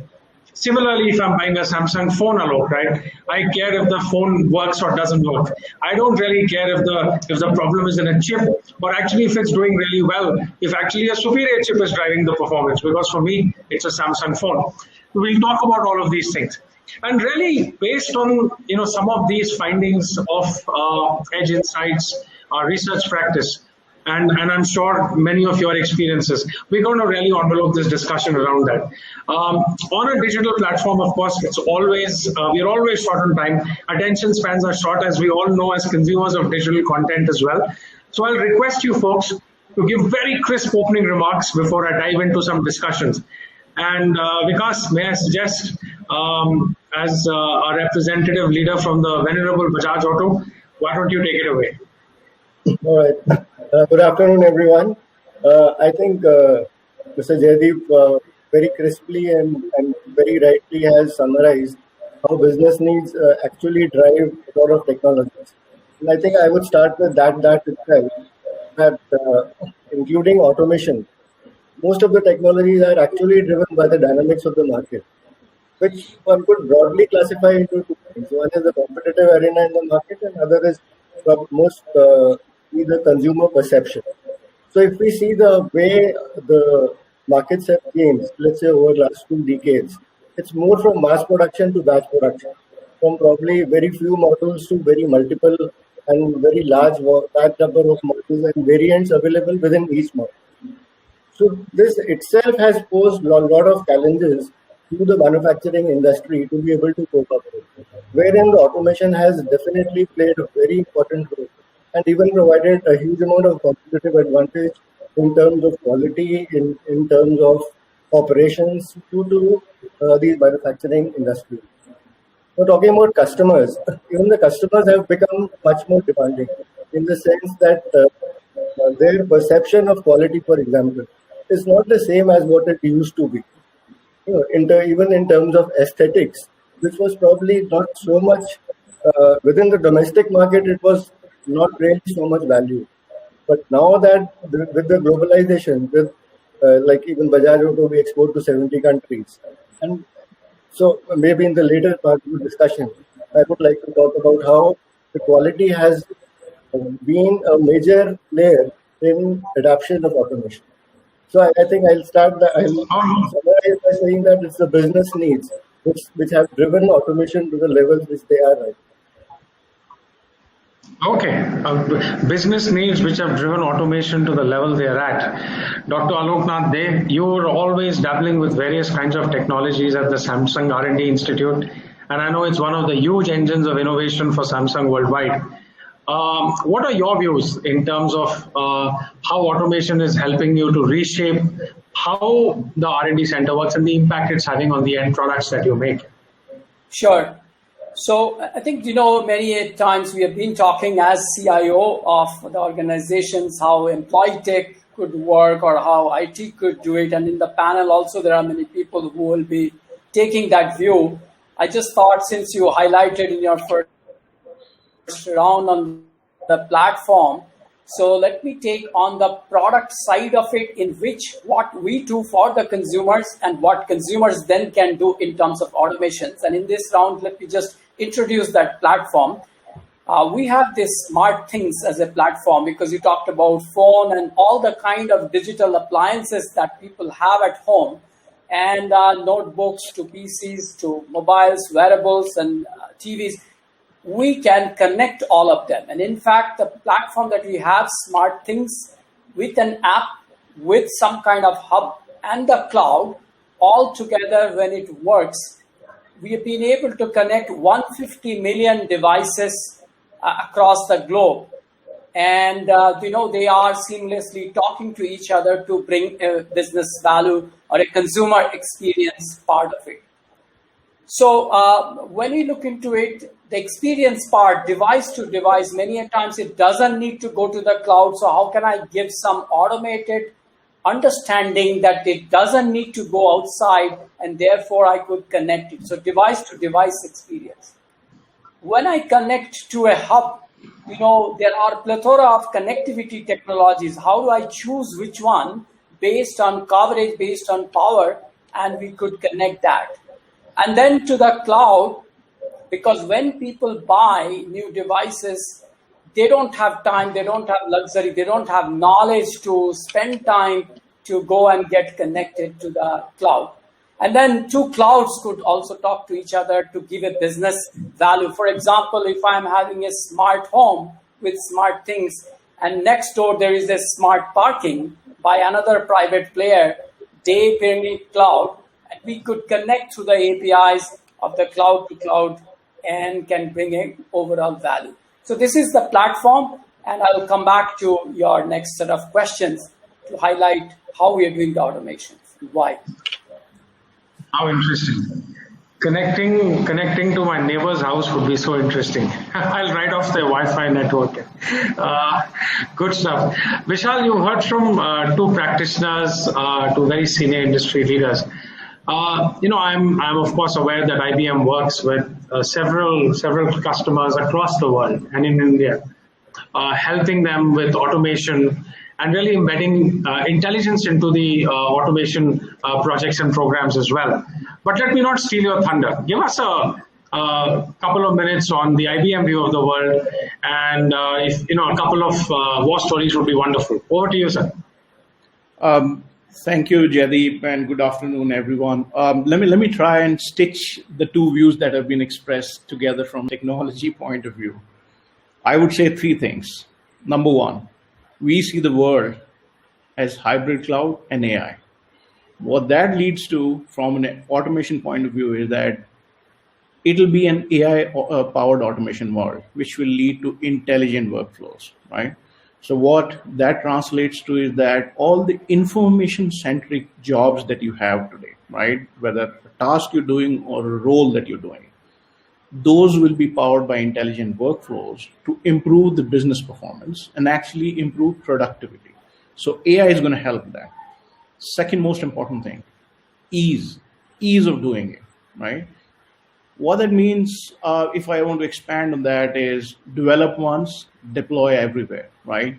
So we have the ability that you may probably want to develop an intelligent workflow in such a way that AI can figure out how optimized it should run, whether it should run fully or it should run only a piece of it and with human in the loop. But what if I want to deploy both on an edge device, like a Samsung mobile, or probably on a robotic side, like Bajaj Auto? I should be able to develop once and deploy everywhere. That's the hybrid cloud world view of, and edge devices as well as on-prem devices and the cloud. Everything is part of that. The most important aspect that is happening on scale part from platforms is that the scale that we have achieved with information-centric systems and solutions is enabling automation to become very, very relevant. Automation is not going to be just automation of tasks. Automation is going to be intelligent just because you are able to gather information at scale with speed, apply all these ML and AI technologies probably at runtime, mostly near real time, and actually get value and optimization out of that. So the idea is not just automate. The idea is to be able to automate at scale in a fashion you can deploy it everywhere without having to rewrite it every time, and then do it secure. Do it in secure fashion that the same security paradigm can be applied on a Samsung device versus a Bajaj robot. That's what we're talking about. That's where technology is taking you, wherein you will achieve scale because the systems that will enable automation, either from the information side or from the deployment side or from security side, all of them have scale. This is very interesting, Vishal, because you touched upon two themes which have been very, very relevant for the advancement of automation. You talked about how automation helps to make the workforce more intelligent, as it were, more informed, and really helps to get that productivity and efficiency quotient really up. And the second is that you can do that at scale, and that's exciting. Because allow me to come back to you. You spoke about earlier the fact that customers were demanding a high level of quality, and so robotics came into the shop floor, and then you've made them more intelligent, more data-driven, etc., etc. And I'll come to Alok next on this one. But let's go a few, couple of levels down from there. Everything needs a purpose, right? So while the tech industry has created automation technologies and enabled, in your case, both hardware robotics on the shop floor, in the warehouses, I'm sure, and maybe supply chains. But of course, the software layer becomes more and more important over time. Now, what business purpose is this really serving for you at Bajaj Auto? So when you're talking to your CFO asking for budgets, what are you saying to them? What is Mr. Bajaj saying when you're having discussions about the next wave of robotics and automation? Well, I think there are two parts to that. So I'll start with the first part. Like, what is the purpose? What is the value that these automations add to us? So let me take a very basic process of welding, which we call as the fabrication shops. So we have welding of the chassis, of the frame, and so on and so forth. So now these things are already robotic in most of the parts of Europe, for example. And not now, but since a very long time, because the labor there is always in shortage and is very expensive. Now, supposing Bajaj Auto, which is a leading exporter to 70 countries in the world, if we have to export, and our welding processes were basically manual about 10 years ago. It was like 100% manual welding. So when we're doing a manual welding, even the aesthetics of the weld bead, they would never match the quality of what was being done in Europe at that point of time. So it becomes a basic business need, irrespective of the ROI. ROI comes later. First, you have to capture the market itself. So here, the kind of quality enhancement doing business. It's almost like a hygiene factor to do business. You just have to do a basic level of automation just to stay competitive. So that is how I started. The market dynamics, that is what leads to evolution of certain kinds of automations. For example, robotic welding. So in Bajaj Auto, from almost 100% manual welding Right now, we have more than 95% of the welding being done through robots. So I'm talking about the total weld content within a frame or a chassis. So with a robot or with these automations, we have a very consistent quality of bead. We have very good distortion controls. And why distortion control becomes important, with the plastic parts which come and fit on the frame or on the chassis, they have to match perfectly. Aesthetically, they have to look that all the parts are perfectly aligned. If the frame itself is distorted because of manual welding, that can never be achieved. So these are the kind of business needs which come in. Right to the core of the product. Yeah. Okay, please do jump to that. Yeah. I'm sorry, sir. I was saying the second part to the question, which was around. The second part is how the management views the automations. Let me give you an example. What we are doing or attempting to do now is build a totally manless assembly, which when it was presented to the management, in the first shot it was agreed by the management that this is going to be the project for the future. So there's a huge amount of support which we get from the management for doing automation and the like projects. Sometimes even the ROIs don't match. But then the criteria is not only in the number of years. There are a lot of other factors like what are the future potential, what business need it serves. So that way there are a lot of factors which cohesively lead us to decide how much automation and content of automation to go in for. Okay. Wonderful. Thank you for that. Alok, let me come to you, please. In the context of Samsung, basic purpose of automation and what does the senior leadership view? You just heard what happens in the boardroom of Bajaj Auto. What happens in the boardroom of Samsung, metaphorically speaking? Sure, I think we have embraced that quite some time back, particularly the manufacturing, the segment, even though the R&D enablement happens, but if you go around the manufacturing plants, even in our Noida plants or globally, semiconductor or other plants, you will see that how the automation has hovered over, last many years, and Industry 4.0 going even beyond and getting embraced, whether it is data intelligence, whether it is AI applications, robotic wings. So that's quite deep. So given that culture, I think even in the R&D operation or strategic other enterprise segment operations, whether it is IT and HR, but going in steps are very, very important, not to cause, disturbance or perturbance in that sense, and take things one step at a time. So a lot of robotic process automations is being adopted for software development. And we also embrace going back to my Smart Things platform, what I was telling, and the framework that you are talking, some 4 or 5 pillars, if I could a little bit fuse there, I do see that one of the thing is people have been buying our devices, and initially it was single devices, and then they became intelligent devices.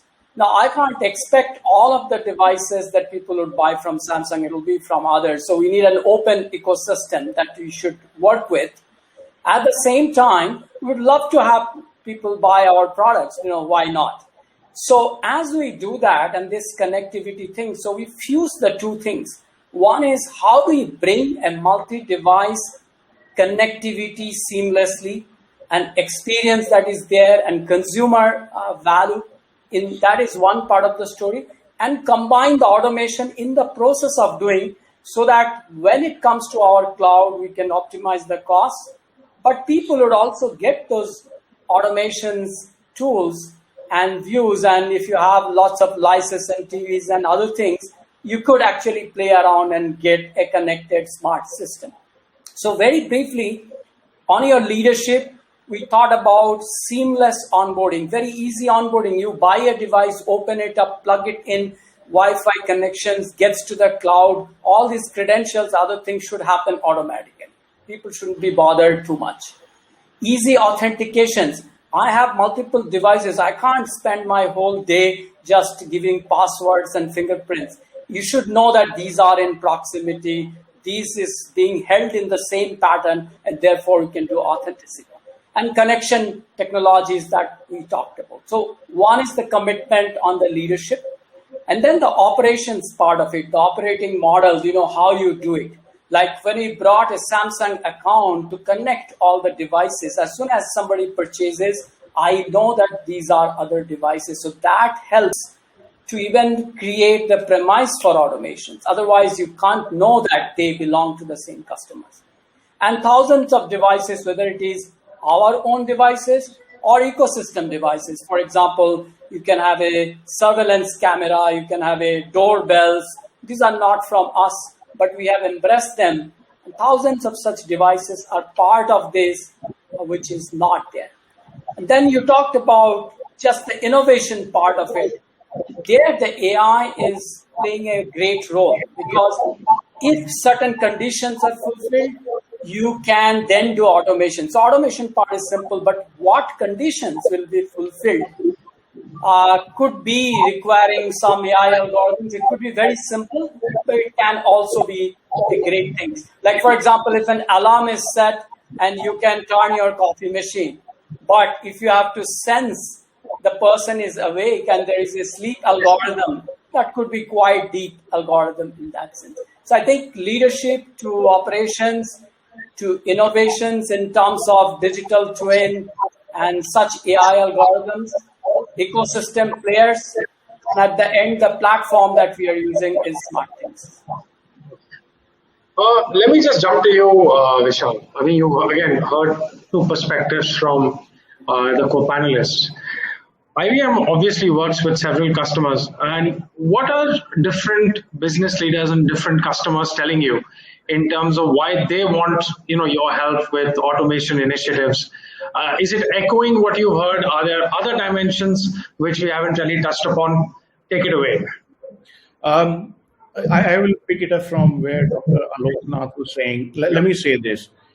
When AI-powered automation is intelligently used, this is what is going to lead to these autonomous factors, right? Whether it is on a mobile device, whether it is in a car, whether it is a platform or some of the wearables in future for that matter, right?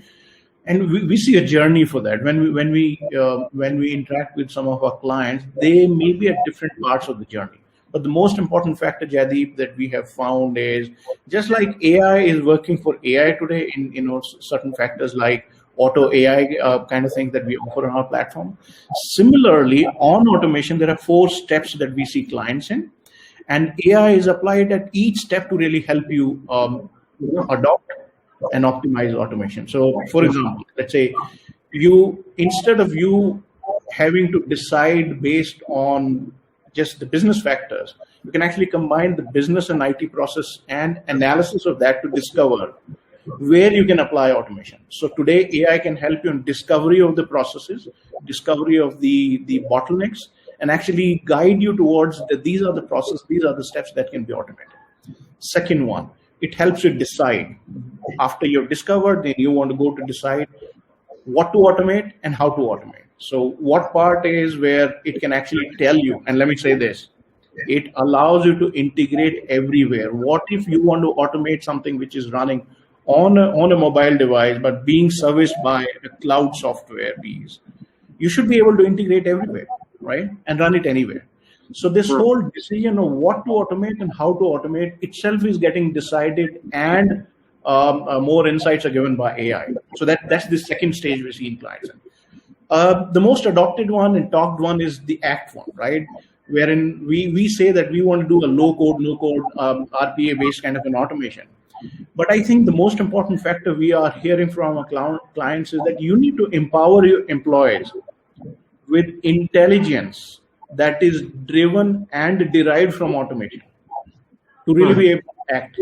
And it should be across business and IT. So today you apply automation to a business process. How is IT behaving below that? As an example, let's say if banks today wants to go for, let's say, automating the whole KYC process today, right? You open an account today. I opened just recently for my son, and it was digital, right? You had to come on a camera, show your Aadhaar card, etc. That's the business part of it. But there is an IT process running at the back end. Are we able to measure them together such that you can optimize for continuous improvement? You probably take away a few steps that are not needed, probably optimize them using ML and AI, the way Dr. Alok was mentioning, some of the stuff can be done. So these are the 4 ones that we see people going through. One thing is for sure, talent is the most important factor in such a way that the adoption has to happen for AI powered automation. And that's a great segue. And folks, just to take a time check, we just have about 6 to 7 minutes left. So I'm going to jump to the last part of our discussion very, very quickly. And Alok, maybe this time I'll start with yourself. In terms of, you've spoken, all 3 of you have spoken very eloquently about how, in a sense, how obvious it is that we should all be adopting automation technologies, embedding them in our business processes, and really adopting them at scale to drive very serious and profound business benefits. And yet we don't see that happening. And Vishal gave me a great segue by touching upon one of the hot topics, which in fact is covered in our closing keynote as well, which is the shortage of talent. But aside from that, just in a very quick minute, starting with yourself, what are the other challenges that you've seen within Samsung, or when you speak to your peers in other companies, that is inhibiting the spread of automation? I think one of the things that if you are becoming very ambitious and trying to take a big step, it just doesn't work in most of the cases. So even the previous panel, as you was discussing, take the small steps, take the steps that are very common across many places, and take the steps where people are tired, they won't even mind if it goes out of it. Very mundane, easy problem, it's an irritant, take that off, because that's where less friction and we can get substantial scale to do it. This is one part of the things that works well, frictionless. Second part that works, just a second point, is that some things that human beings are not able to do that quickly. Let's say if it's a real time and you have to compare a couple of things, and even in stock market, you have to predict something and you have to now bid it. You can't do it. So this is one place that where a lot of number crunching could be done at the back end. It may not be a full automation. It may be a user intervention, a small step, recommendations. But a lot of groundwork has been done, and people feel good when they know they are clicking the last button. So allow them to click the last button. It works well. I think that's something which, in fact, Vishal had touched upon earlier as well, in the notion of making processes more informed and intelligent so that the workers can take better decisions. Because let me jump to you in terms of what you see, whether it be in Bajaj Auto or in other auto or indeed other companies where you have friends working. Talent is of course it's a huge challenge. Aside from this, in terms of the cultural context or investment needs, are there any other inhibitors? Just a very quick couple of points, please. We've been trying to do automation across our entire vendor chain. So I find that there are 2 basic inhibitive factors which play a major role when it comes to our tier 1, tier 2, and tier 3 vendors. First is the cost, and second is the skill set. These 2 become very major factors. So for example, for tier 2 vendors, they are looking for very quick return on investment, maybe less than 1 year, which as of now, with the current kind of costing of automation and all, becomes innovative for them. So a lot of times we have to pitch in and help them to do the automations or give something on loan basis and so on and so forth. And the second part is the skill set itself, because many a times it is my personal experience that the automations are not done correctly. Right from the basic, there is something wrong in the way the automations are either planned and executed, which leads to people thinking that these automations don't work, which is not essentially true. Done right and done with the right kind of a base. So when I say right kind of a base, to automate any system, it has to be first stable. If we are trying to automate a system which itself is unstable, we should not expect the automation to give us any results which we are looking for. So we have to plan and execute the automations right. So that kind of a skill set is something which is yet to develop and evolve. So I think the two basic innovative factors are cost and skills. Yeah. So cost, of course, but you've thrown a spotlight on a different dimension of talent, which is the ability to do it right first time, to take the big picture view and to make sure that the building and foundation blocks are put in place before we really start doing all the fancy stuff. Vishal, I'm going to turn to you and I'll actually give you the sort of the closing few remarks for the panel because my producer is telling me we're flat out of time. And it's been so interesting. You won't believe half an hour is just sped by. So Vishal, over to you. In terms of how IBM is helping your clients and customers through some of these cultural challenges, investment challenges, talent-related challenges, and helping them achieve the business benefits that the technology of automation holds. Take it away. I think the key messaging I have, Jaideep, around this is while availability of talent for us to be able to adopt automation is important, but one of the other factors that is important is one of us cannot do everything, but all of us together can achieve a lot. So with that methodology, what technology is doing, and especially the IBM Labs, the way we have designed our platform, what we call as IBM Cloud Packs, is it should have embeddability. So if tomorrow Samsung wants to build their own platform, I give them the capability of foundation. Go ahead and build it the way you want. Similarly, applies to Vikas and all the others listening. Let me give an anecdotal example for that. The API that have been exposed for CoWIN app, right? See the magic they have done. What it has done is there are people who have written their own piece of code to actually alert you, notify you, right? To when the slots are available. It's a different matter that probably in different cities they may be available, may not be. But when you actually allow the ecosystem to come around your platforms, your foundation, it can produce magic with the talent. We should not look at everything as just automation. I think the talent that exists on the AI side, the data side, all of that needs to be enabled by our platform in such a way that they can adopt an automation side also. Believe me, automation will be the factor that will lead to the adoption of AI for all the different business processes that we run, whether government, non-government, private sector. I will leave with this thing. Around automation is very, very important factor. And the platform is a profound place to close, Vishal. Thank you for that.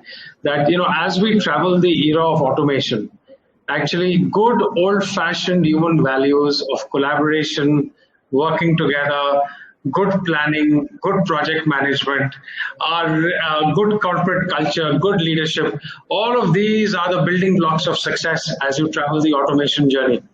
Of course, partnering with the right experts, the right technology partners, etc., is extraordinarily important, especially because automation technologies are moving so quickly. Dr. Aloknath Dey, Vishal Chahal, Vikas Soni, thank you ever so much for being wonderful panelists. I'm afraid we are flat out of time, so I must stop our discussion here. But I can tell you from a personal perspective that we could have gone on for a lot longer. Your perspectives were so deep and inspiring and interesting. And I'm sure that our viewers have taken away a lot. You've certainly given me a lot of food for thought. I've taken some notes right here. Thank you very much. And Kavya, back to you. Thank you very much indeed, Jaideep, and thank you to all the panelists. I believe the conversation turned out to be like a magical amalgamation of experience and expertise, all of it coming together so beautifully. Thank you so much indeed to all of you for joining us. Thank you. Thank you. Thank you very much indeed. And with that, attendees, I'm sure all of us are either busy taking notes or listening to all these wonderful insights that are flowing in. But while you're doing that, please don't forget to share using hashtag Future of Automation. Please do tag us at @TechCircle India, because we'll also have a Twitter contest winner that we'll be announcing really soon. That brings me to our next lucky draw winner. That's right, ladies and gentlemen, we already have a second lucky draw winner with us. We have Sandeep Jamdagni of Ashiana Housing Limited, who is also our winner of this beautiful contest. Hey, Sandeep, congratulations. And how's it going at your end? It's good. Yeah, thank you, Kavya, for the introduction. Thank you.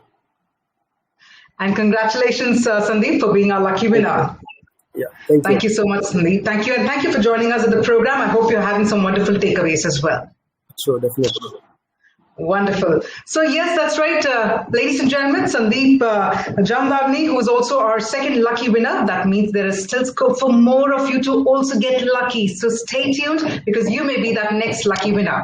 With that, let's move on now to our next segment of the program as well, because it's time for a fireside chat. And guess what? We have a feisty topic coming in for all of you on automation, making healthcare more affordable. That's right. I think this topic is way more relevant for the times that we are all part of right now. And the session is being spearheaded by Shalal Gupta, the Chief Business Officer of Mosaic Digital, who will be in conversation with someone who leads the digital transformation initiatives at Apollo Hospitals Groups. We have with us Arvind Shivaramakrishnan, Chief Information Officer with Apollo Hospitals.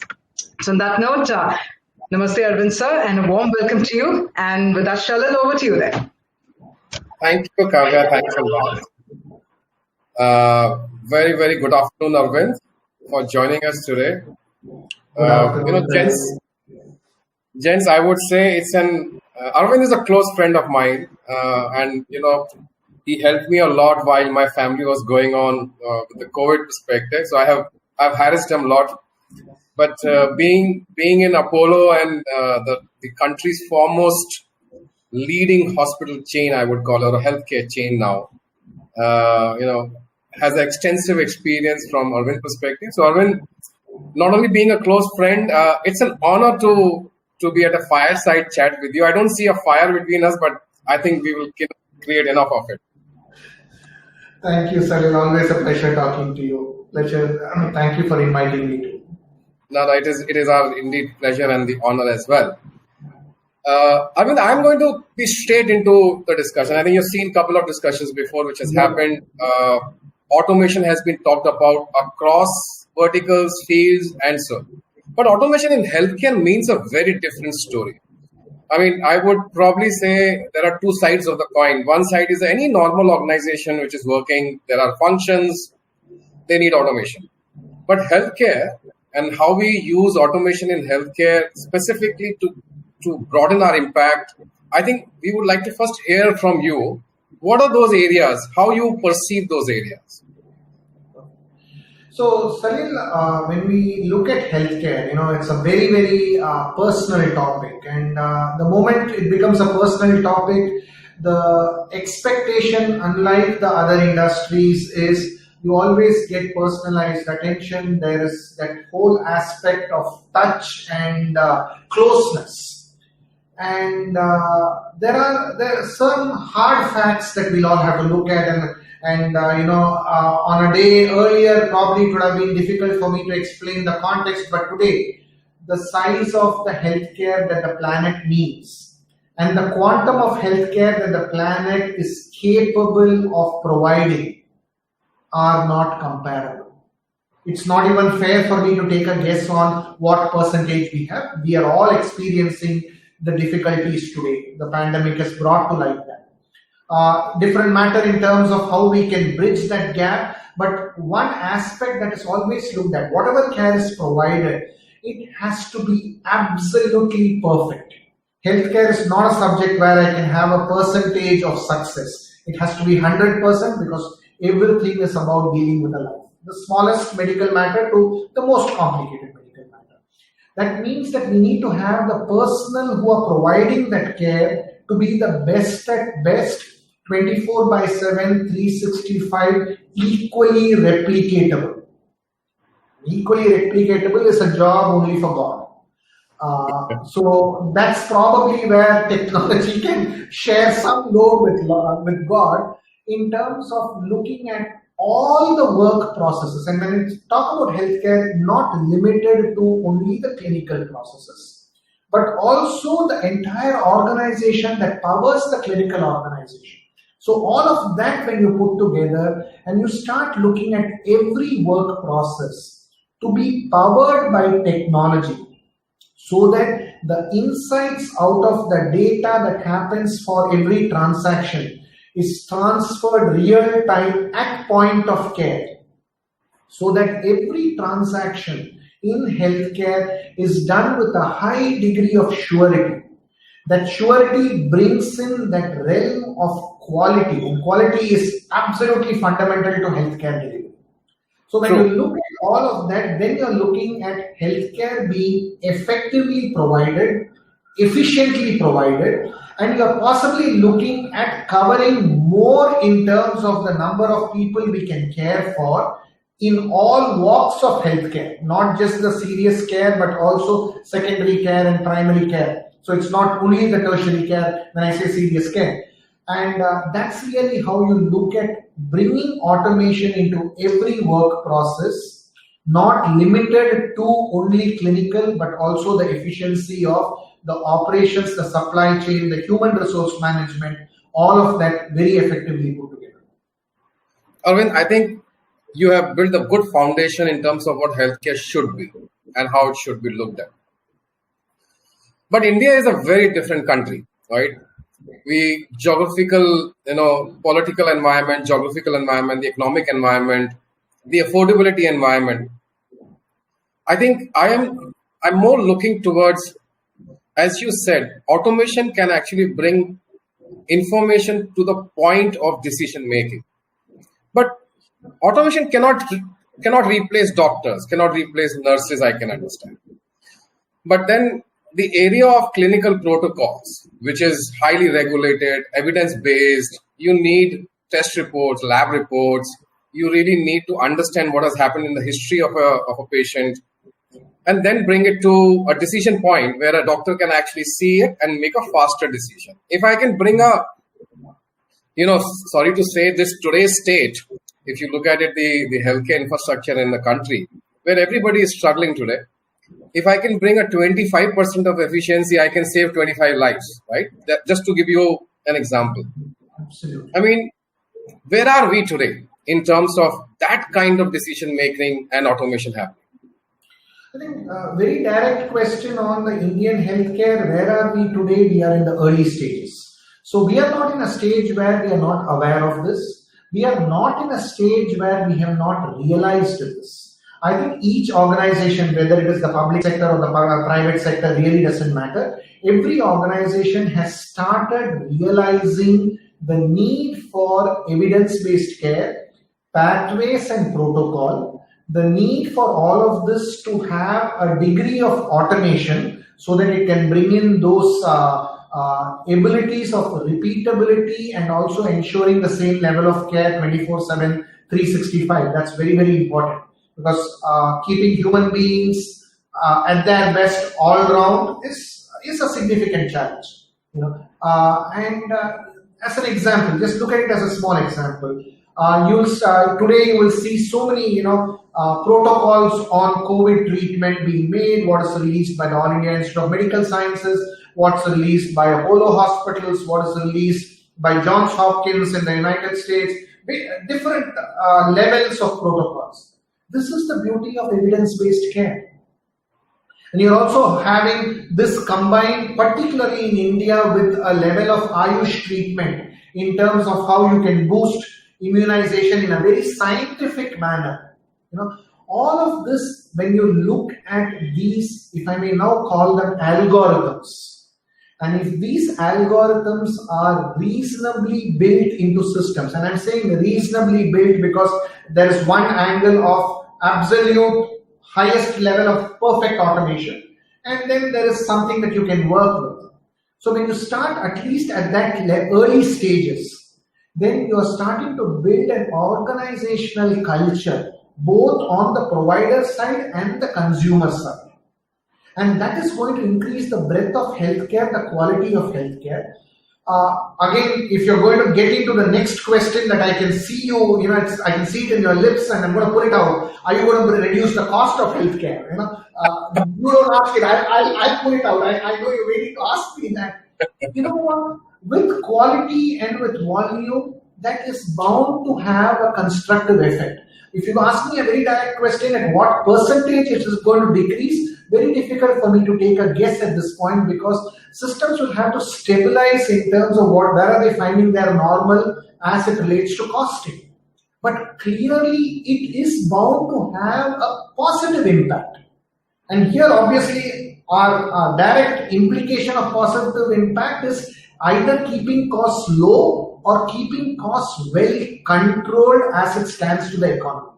And that again coupled with the quality, and the quality achieved by the automation of evidence-based pathways, evidence-based protocols. And this is also a place where I will also bring in algorithms, machine learning and artificial intelligence algorithms, because they are also a technique by which you can automate and bring in that level of quality. At Apollo hospitals, we have machine learning and algorithms to look at early cardiac risk scores, the ability to read MRIs for brain bleeds. So what are you looking at? Yes, I think you rightly put it in terms of, no, we are not looking at replacing the doctor. We are looking at augmenting the doctor. We are looking at giving the doctor a best friend so that he can ensure that in the first read, he reads it right. And this is about speed to diagnosis. The more you are accurate, the more you feel you are close to accuracy. With the entire knowledge base, what is accuracy? Again, it can be a very challenging term. You can take offense to the word accuracy itself if you want. And you would start looking at with the realm of the knowledge base that you have. That in context, at least you can start looking at efficacy of care. That means you can say, okay, fine, you know what, I'm not going to make a judgment, but I'm going to say this looks normal and this does not look okay. Does not look okay is a very subjective term. But now with the limited experts that you have, the experts can focus on what does not look okay. So you can get expert quickly on that. While what looks okay can be treated by the lesser level of expertise that we may have in the health system. Now you're automatically looking at a channel and a funnel that is becoming bigger. And each person, depending on the type of care needs, is being cared for by the right person. The right person at the right expertise level. And you don't need to have the expert always look at a normal case that need not have the expert attention. You're looking at widening the channel. That means more people to take care of. That means our ability to deliver quality to everybody who needs it is there. And God willing, we'll see a day when care is never denied. So that's really how we're looking at automation, including the most recent levels of technology, machine learning, AIs and all of them. And the AIs also provide these insights curated by powerful data. And again, powerful data that is specific to the Indian context. Our own data talking back to us. Not data from other parts of the world that may have lesser applicability to our population cohort.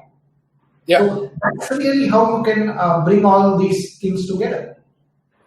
You raised a very nice point where we say healthcare efficacy. And I think, one thing I'm pretty sure about it, if not anything, automation can bring something insightful to augmentation, where the value can be enhanced by at least, giving mundane repeated tasks to be automated. I don't really need to worry about, a COVID protocol is a great example, right? If you are at stage 1, what should be the kind of prescription look like? At least I can get that visibility. I can't miss on something, right? I've seen many times doctor missing a prescription because of the overwhelming patients and overwhelming discussions happening. Absolutely. So you rightly said. Then I think the second part also you mentioned very nicely, where AI and ML, reading X-rays, CT scans can actually reduce a lot of expenditure. Because if you see, any patient will go 2-3 rounds of sort of a testing and CT scans and etc. Whereas we can be more efficient if an algorithm model sometimes able to predict accuracy at a 90 or 95% also, which could help doctors to say, okay, fine, I'm taking a right decision. And I think the efficacy will improve even if we slightly move on the higher side of my accuracy. So great point. But India being India, and Arvind, I'm not talking global. Even global infrastructure has ruptured apart because of the pandemic. We have seen countries like Italy, France, everywhere else, where we have seen healthcare infrastructure was not up to the mark. Comparatively, we can hold millions of, France as a country in India, right? Let's say this way. I am I'm more concerned about geo dispersion of India. I'm more concerned about people who are at the remote level. They are segmented. Some can afford a high caliber, let's say, healthcare. Some can't afford it. The number of doctors, nurses, patients are very less today. And I think I want to understand if, in your view, some of this gap can be fulfilled by automation and make it more affordable to the remotest areas of the country. I think there is a huge impact to be made around automation. What's your... Absolutely. First point I would say is, yes, the medical professionals are human beings. They can forget. Very small example of forgetfulness. I forgot my blazer. You look more handsome than I do in the discussion today. People forget. You still look so young. My blazer is nothing there. So my checklist didn't pop up, so I was not reminded. So in the protocol, you normally tend to forget, and the tending to forget is not really a representation of your poor knowledge, but possibly just that you're being mentally overwhelmed or mentally distracted or concentrating elsewhere, that you missed a point. But that missed a point could be important to the target, in this case, the patient or the family members. Sometimes you may not miss a medication, you may miss giving certain proper follow-up advice also. So whatever be the protocol, automating that is very important. Now to your point on the healthcare machinery in India breaking down, I'm not going to agree with that. I'm really not going to agree with that, because yes, we are going through difficulty. There is no question of it's happening in front of our eyes. We are all experiencing that level of difficulty. But for the quantum of India, the population size of India, and the outcome that we are seeing, it is still something that is a good representation that in India, irrespective of the COVID time, the healthcare system and the manner in which we've been approaching healthcare, either the public or the private, has been towards evidence-based. Evidence-based with Ayush, everything put together, but scientific. The point is scientific. That has been there, and that has helped us a lot. The earlier one where we saw swine flu and all of that, that time also we went through a protocol. And we did way better than the rest of the world. Yes, unfortunately, our context of better in terms of numbers is still huge, that it looks huge when you compare to a France or a Germany or a European country, United States, whichever way we look at it. This is not about a number-to-number comparison. But again, to the main point, absolutely yes. This is exactly where we see pathways and protocols effectively helping. Let's take an example of what's worked in India in size and scale. The polio vaccination. That's another good example of an evidence-based protocol coupled with a high degree of execution and traceability. The maternal mortality drive, where every government, whether it's the central government or the state government, was working towards reducing maternal and fetal mortality. You see that the numbers are significantly low to be proud of also, compared to what it was even 5 to 7 years before. Even in not even 15 years. I mean, no doubt about it. And, I'm still very proud of as a country like India in terms of whatever the current situation is, we will surpass that. My question is towards, even if I go to some village today, there is a basic healthcare missing today. Okay, primary healthcare missing today. There has been a lot of effort by government as well as private sector to achieve that. But because geographically we are so dispersed, right? I mean, traveling from a remotest area of Northeast or a Himalayas to a particular decent place is going to take some time. Technology can help. Automation can help. I think I'm talking more that way. Correct. That the being geo and location independent and then still provide a remote healthcare requires, I would say, hell lot of automation. I would say the basic fundamental automation would be required. Absolutely. Can we advance from basic, let's say, telemedicine automation to a treasury, perspective, right? So can we at least provide a remote? Just give your views on that point. Absolutely, absolutely. Automation can completely eliminate that whole constraint of geography. So you're having somebody in a tier 3 city, and if they are able to upload their MRI, and the MRI is looked at by an expert, guided by an ML algorithm in terms of where the problems could be. One, we've achieved speed to diagnosis. True. Second, we got the expert from God knows where, geographically, let's say, unknown, because he need not be part of it. And now with this automation, you can have the care team come together in a logical entity. Some may be physical and some may be virtual. And this is going to completely bring down that time towards the plan of care. So automation here is one going to bring in efficiency. It's going to bring in expertise. It's going to bring the right team together. It can bring the right team to guide those who may not be the absolute experts, but when guided can perform an activity. So now you look at it, the whole constraint of geography can start be missing. Got it. In our mind, we are always thinking that if it's a village, you're going to have something suboptimal. Is a mental block we are having.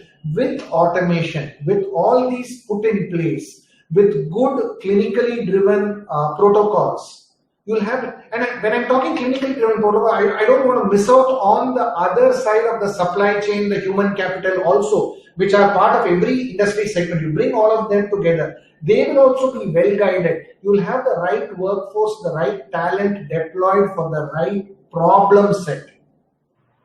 And this can be in a combination of various levels of expertise. And this team, when it is aggregated, powered by technology, guided by insights, the whole dictionary of knowledge that can be available at point of care, the whole aspect of geography goes missing here. Got it. No, I think, Arvind, we are short of time, and I think I've been asked to stop here. But I must say, what you have shared with us is very insightful today. And the reason I'll tell you, because, finance function automation, HR function automation is as equal to any manufacturer would be doing or a banking institute would be doing.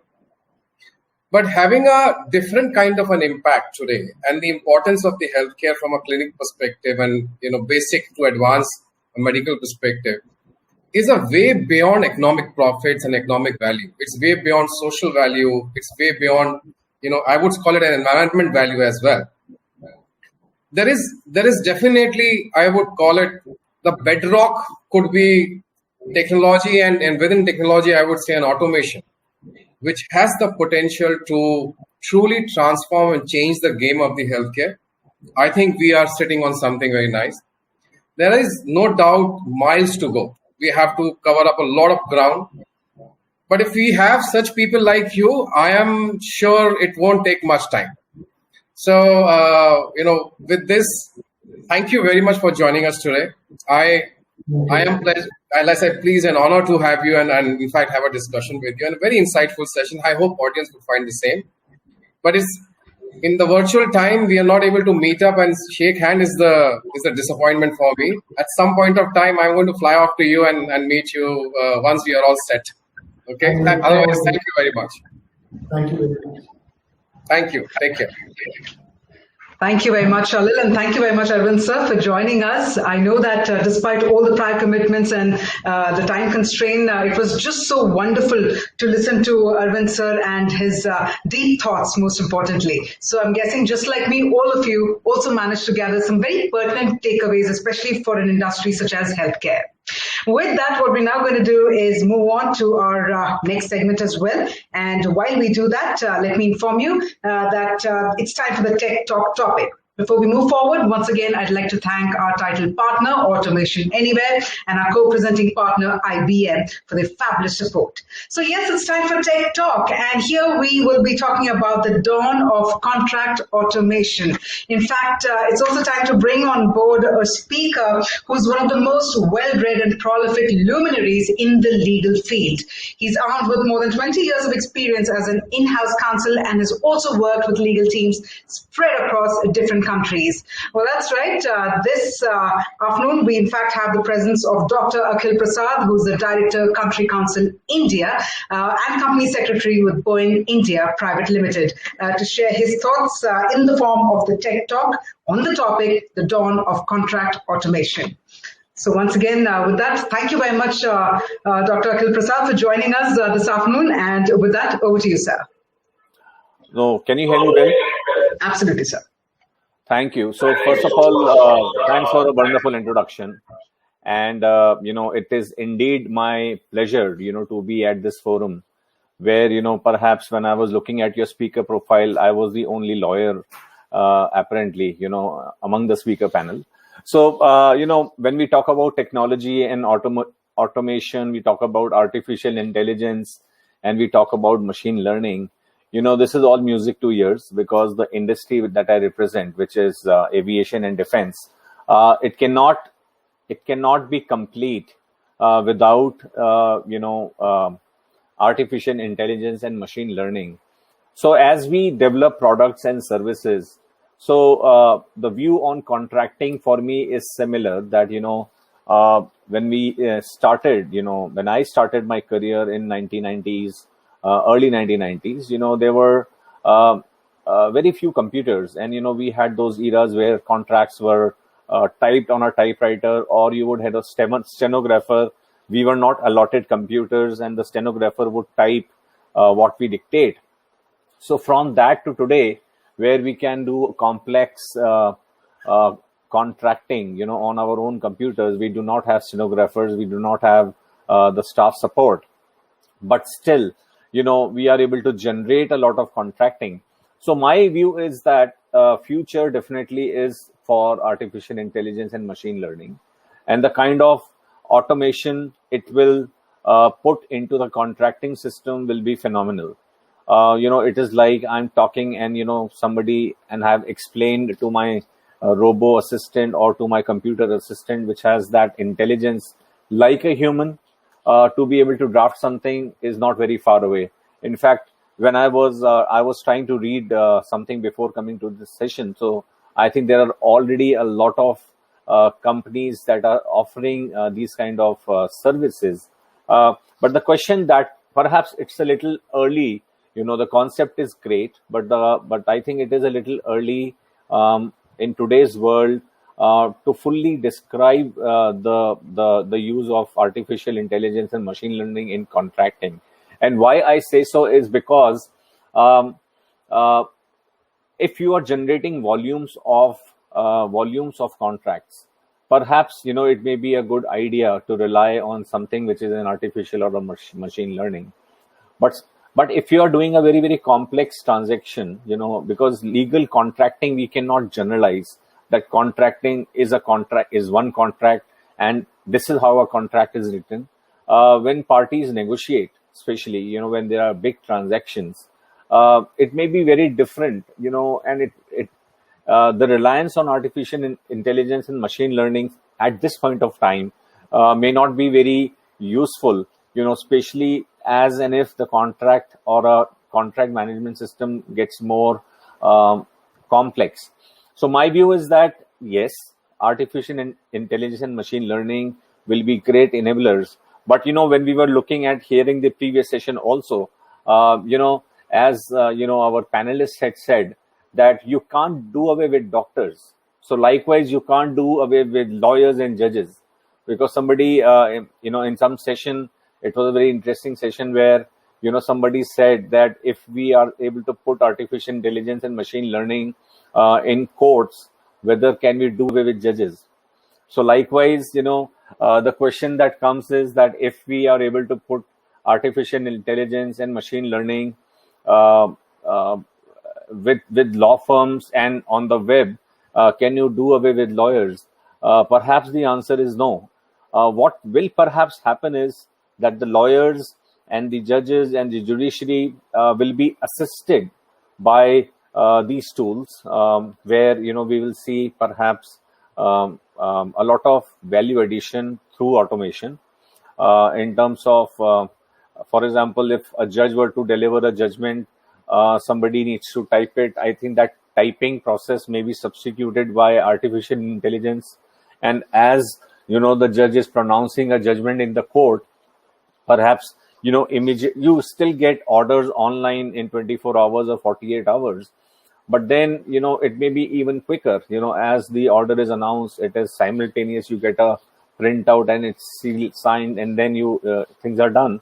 Similar things may happen about the speed and accuracy, especially when you are generating a volume. So, for instance, a Samsung company wants to sign, distributors.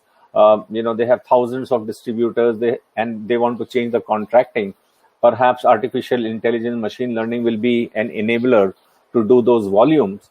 But when we are looking at a cross-border transaction, for example, the Reliance Group acquiring somebody, some big corporation, perhaps, the kind of the human intervention of business and law is something which is very, very necessary, and which artificial intelligence will support, but not substitute. So that's what I see is the role of lawyers and the role of judiciary in future will still be a lot reliant on the human side of it. It cannot completely substitute the person side of it, because you have to apply your mind when you're applying the law. And most of the things could be something like, you need an advice. So you are talking to your device, which could be a Siri, or which could be, some other device, which could perhaps give you the first cut.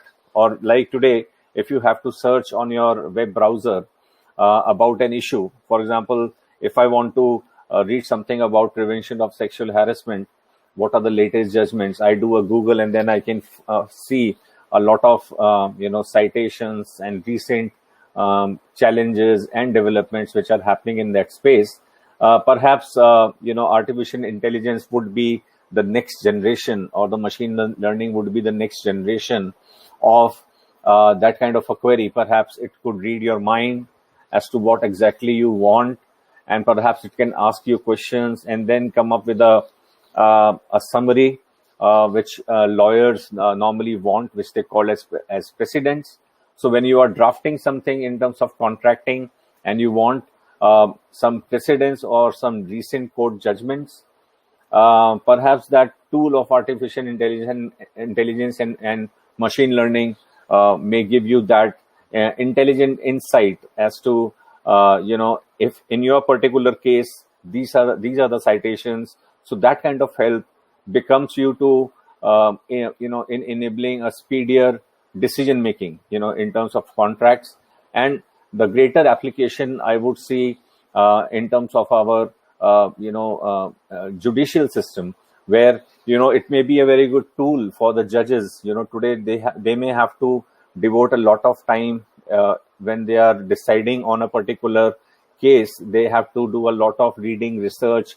Assistants have to devote hours of time in terms of preparing those case studies, and then the judges apply their mind to come to the right conclusion. Perhaps all that process may become very, very quick using artificial intelligence and using machine learning, because since they work on certain algorithms, where the computer system or the blockchains are able to identify the kind of a problem, and from the database there, they will be able to search that this is the type of the problem. Once the problem is defined, and they can then search whether it's a contract citation, whether it's a contract format, or it's a judgment, which then enables the user for a faster contract negotiation turnaround, or for a faster judicial decision making. So these are the tools which will be helpful for the people who are using it, for the lawyers like us who are drafting it, and for judiciary who are actually delivering judgments. So I believe that the crash cycle will reduce considerably. Down. It will go down, and we will see more efficiency in the system. The another thing which is very, very important related to these two is documentation retention, because today there is a humongous amount of paperwork which is generated, and one of the reforms that we have seen, that previously it used to be a stamp paper on which you need to have the contract has to be written. Perhaps we need to have a better effective e-system where you can have e-stamping of contracts, and once that is also efficiently put into the system, I think document retention becomes very, very easy. So today what happens when you sign a contract, you take copies and then you scan it, you put it on your servers. But through e-documentation, I think at least internationally we have seen that both parties sign through digital signatures, and it becomes very, very easy for contract retention and also for contract amendment. But in India, still there is a lot of reliance on hard paper documentation, which also should, perhaps with the change in law, should see some rationalization, so that there is ease of contract management also. So a combination of these things, we will see a lot. There is a lot of promise. There is a lot of application which should happen. The technology change should happen, and this is what I believe. This will bring a lot of change in the future. So I had given a time of 10 minutes. So I think this is what I wanted to share today. Hope this is useful to all of you. Thank you very much indeed, Dr. Prasad. Thank you for sharing all the different trends and the initiatives that are taking place in the legal side of the fraternity. We've been hearing from the healthcare and the IT sector, and now it's interesting to get that perspective from the legal fraternity as well. But thank you very much, sir, for joining us this evening and for sharing your thoughts. Thank you so much. Thank you. And with that, dear attendees, let's now march ahead towards our next set of segments, because every segment we have our esteemed set of speakers joining in, sharing their thoughts as to how the industry, their relevant industry, is reciprocating with regard to automation. So with that, let's actually now move forward and be a part of another interesting conversation as well.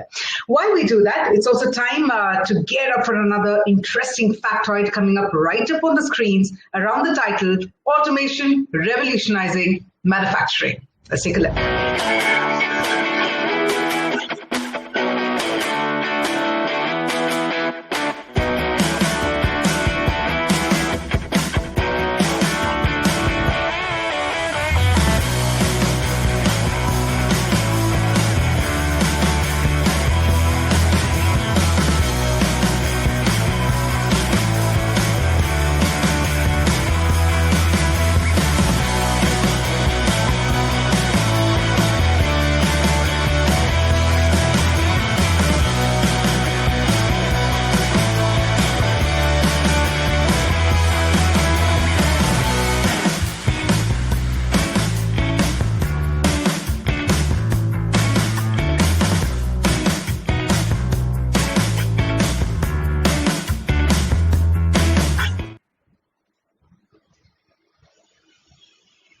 All right, another interesting factoid, some interesting touch points right up there on the screen for all of you.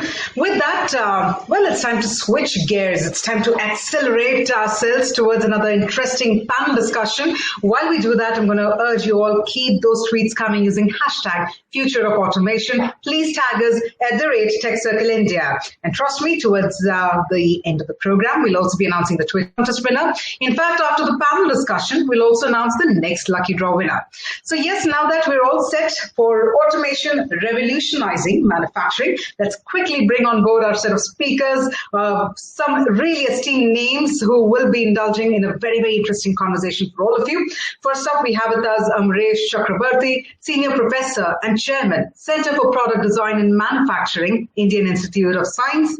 Sanjay Singhal, Chief Operating Officer, Dairy and Beverages, ITC Limited. Krishna Bojkar, Head Production Planning, Škoda Auto Volkswagen India Private Limited. And this session is being moderated and spearheaded by Gustav Eriksson, Senior Manager, Bain and Company.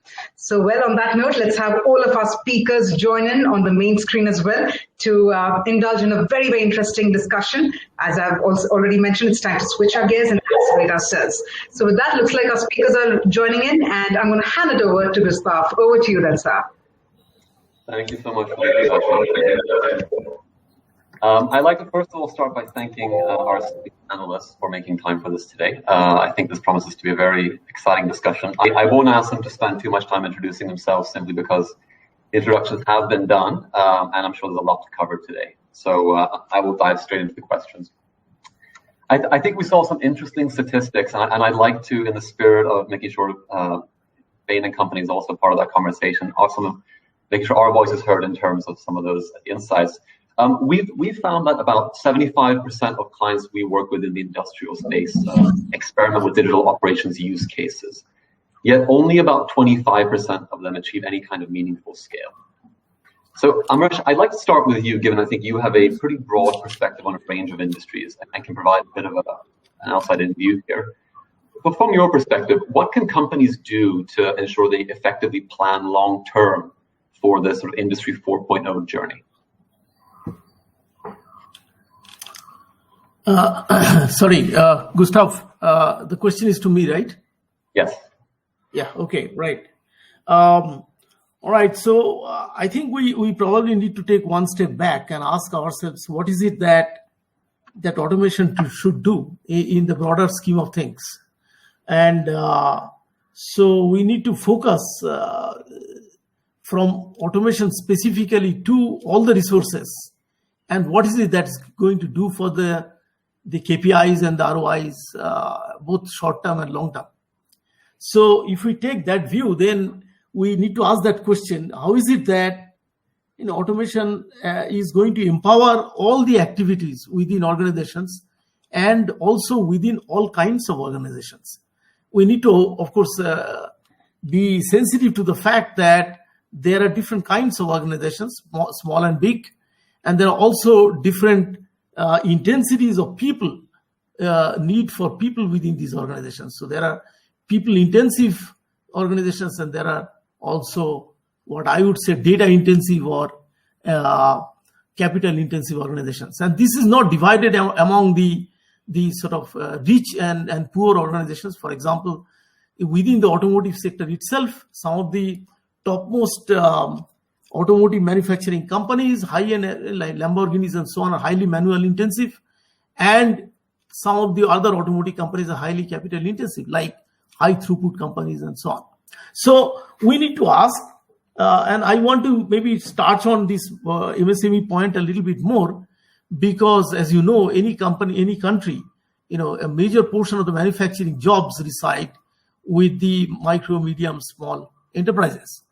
And what is particularly interesting in the context of India is that the MSMEs of India, while carrying a similar proportion of jobs as in some of the more economically advanced countries, such as Korea or Germany, they actually carry a much smaller percentage of the GDP of the economy. What that means is that there is scope for supporting these substantially with technology and other kinds of support. And one of the interesting features of our MSMEs is that about 90% of them are micro enterprises with only 9 or 10 people, which means that they don't have the amount of money, resources with which to continue to improve their technology, their training, and so on. So automation in this sense appropriate automation can play a significant role here. Now, this, we need to, of course, look at the short term as well as the medium and long term. Now, what do I mean by short term, medium, and long term. We can put a number. See, 1 to 2 years is short term, 4 or 5 years is medium term, and maybe 8 to 10 years is long term. Now, what is it that we need to do? One is that, in the short term, we need to basically say, okay, what is it that we need to implement the technologies of today? And we need the training, we need the technologies, and we need the vendors who are going to help us, both do the training and the implementation. In the medium term, we need to develop technologies of tomorrow. So this is where the innovation framework comes in. And there we need to look for what kind of technologies we can develop that are both advanced and affordable. Because, you mentioned that there is a very large percentage of companies that understand and acknowledge the significance of automation, but there is a much smaller percentage that actually adopts it. So what is that disconnect? The disconnect is, in some sense, seeing the two sides balancing each other. Do we have the technology, and are we able to pay, and is there enough benefit for it? So I think, therefore, if we can bring down the cost substantially and provide advanced at that cost, then I think that gap will be bridged. And the third point is that long term, we need to also develop platform technologies. We need to develop the building blocks, the sensors, the actuators, and so on, so that these are available for going to the Industry 4.0 and automation of future. Because automation is not a single point in time. It will continue to develop, and we need to keep up with that, and we cannot continue to depend for key technologies elsewhere. So it's important to bring that in. So in summary, what I'm saying is that we need to have a research, innovation, implementation, and training ecosystem where we develop appropriate automation, sustainable automation, and automation that empowers both high value and high impact manufacturing. I lead the Indian Institute of Science Smart Factory, which is one of the 4 smart factory CFCs that Department of Heavy Industries has built around the country. We also initiated this work much earlier with funding from Boeing, and it's great to see somebody from Boeing talking just before us. Way back in 2014, and I'm seeing the effort taking fruition now. Just I'll complete that with just 2 examples, both an example that is futuristic and an example that is today's. We work with a micro manufacturing company just at the outskirts of Bangalore, which makes shoes. And they have a major problem with inspection. Every sort of 1/10 of the shoes are defective, and they need to be reworked and so on. So what IISc has developed is a 10x solution, something that costs 10 times less. So uses very cheap hardware and marries that with very sophisticated software. The software is less expensive, and brings this together to create an inspection solution which takes advantage of people where people are better at doing, and advantage of technology where technology is better at doing, and marries them to create something that is 10 times cheaper. And we have already implemented that in the micro manufacturing company.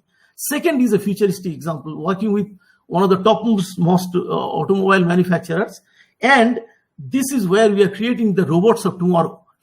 Today the robots are instructed through computing instructions, but tomorrow we are going to talk to each other.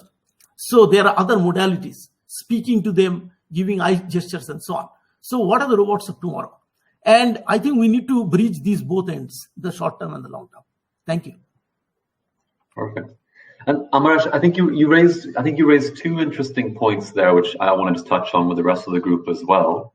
One is around the need to involve not just larger scale companies who are at the forefront of Industry 4.0, but also MSMEs. And 2 is having a sort of long-term planning horizon. On the second question, I'd actually like to bring in both Krishna and Sanjay, who I'm sure have a lot of practical experience with this, which is, given that the kind of state of the art in automation in particular is evolving, when you're making long-term decisions in things like capex outlay on factories, etc., how do you balance the sort of continuously evolving, call it technology landscape, with a need to build a long-term perspective? What's the right way to balance that trade-off? Okay. Good afternoon to everybody. In the first place, I'd like to wish you everybody the best of the health in this COVID situation, the most important thing. So please take care of yourselves, your family, And as what Gustav just now asked, I'll start off with that. The point is that we are as a Volkswagen as a group, if you see, we are roughly about 13 brands together, and we have roughly about 122 factories worldwide, and we manufacture about 45,000 cars per day. So the amount of the size itself is very, very huge. And the question which you are asking is about how do you try to balance? If we look at, we are into different landscapes. One landscape is a European landscape where we know that for sure the salaries are very, very expensive then. Maybe in Europe or maybe in China. China is also almost getting towards the salary structures of Europe. So it means by default, the automation is becoming mandatory in these scenarios. That's point number one. Yes, we do have our factories also in countries like India, where we are still developing to that level of salary level structures for this kind of things. So in this context, it becomes very much difficult to bring in automation immediately. So we need to do two things. Number one, we definitely have to have a strategic roadmap and overlay that with the expenses that we are going to account for, and also look at the other things like sustainability or the carbon footprints. These are going to be very, very important. So it starts becoming not only just a business case, but also we look at the strategic decision making. And as I said, that since India is also growing in terms of the GDP, in terms of the salary, these structures will enable or help us to look at how the future projections, and we can prognose about what is the right time where we start doing the automations. And as you know, that the automations also take a lot of time to implement them in the factory. It's that when we start with the discussions of the technical processes, it takes about roughly 1 year to actually ensure that the whole thing we can implement. And also maybe sometime you'll have to have some more time in terms of getting the business case approved. Also, there are certain areas where we do carbon funding.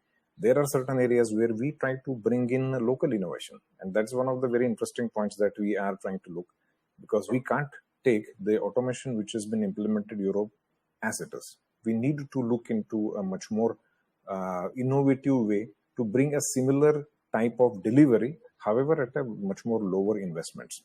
And also we need to keep our running costs low. So it means these are the parameters which are totally different than what you find in Europe. And that is where the whole ideas start coming into picture. We do a lot of benchmarking, we do a lot of studies, we do a lot of marketplaces for our suppliers to figure out what are the right steps and how should we approach this in terms of the latest technologies which are coming, also at an affordable prices. And in these combinations, we are able to bring out the best for ourselves. That is one part, Gustav, if it answers your first question. So, good afternoon, everyone. So I wanted to give a perspective from a foods perspective. I represent a food company, and we sell, unlike Skoda, which sells cars worth a few lakhs, we sell packets of, let's say, snacks or biscuits or juices, which are 5 rupee and 10 rupee. And we have some 85, 90 factories in the country, in India itself. Now for us, one is obviously, as Mr. Bhoshkar mentioned, that there is obviously a financial equation, which is that you have automation and you will save X number of people, you will get more efficiency, and there's a business case and there's an IRR you can work out. But I think as a food company, especially in the given scenario that we are all in, unfortunately, there are two other parts to it. One part is that because we are selling food products, it is very, very important that you have a certain level of hygiene in your food products.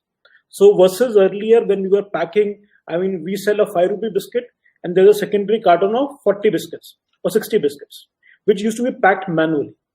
Now there are certain quality parameters that get impacted when you're doing manual packaging, for example, versus when you do automation. So that is from a food safety, food quality, or food hygiene perspective. I think the other perspective is also in terms of traceability. The fact is that consumers are getting aware, regulators are getting aware, and responsible manufacturers also need to have traceability in terms of the product of maybe an atta or a milk that we are selling. Can we trace it back? And if there are quality complaints, which happen once in a while, How are you able to trace back, thanks to automation, thanks to Industry 4.0, that why it happened? I'll give you an example. So we sell juices, fruit juices.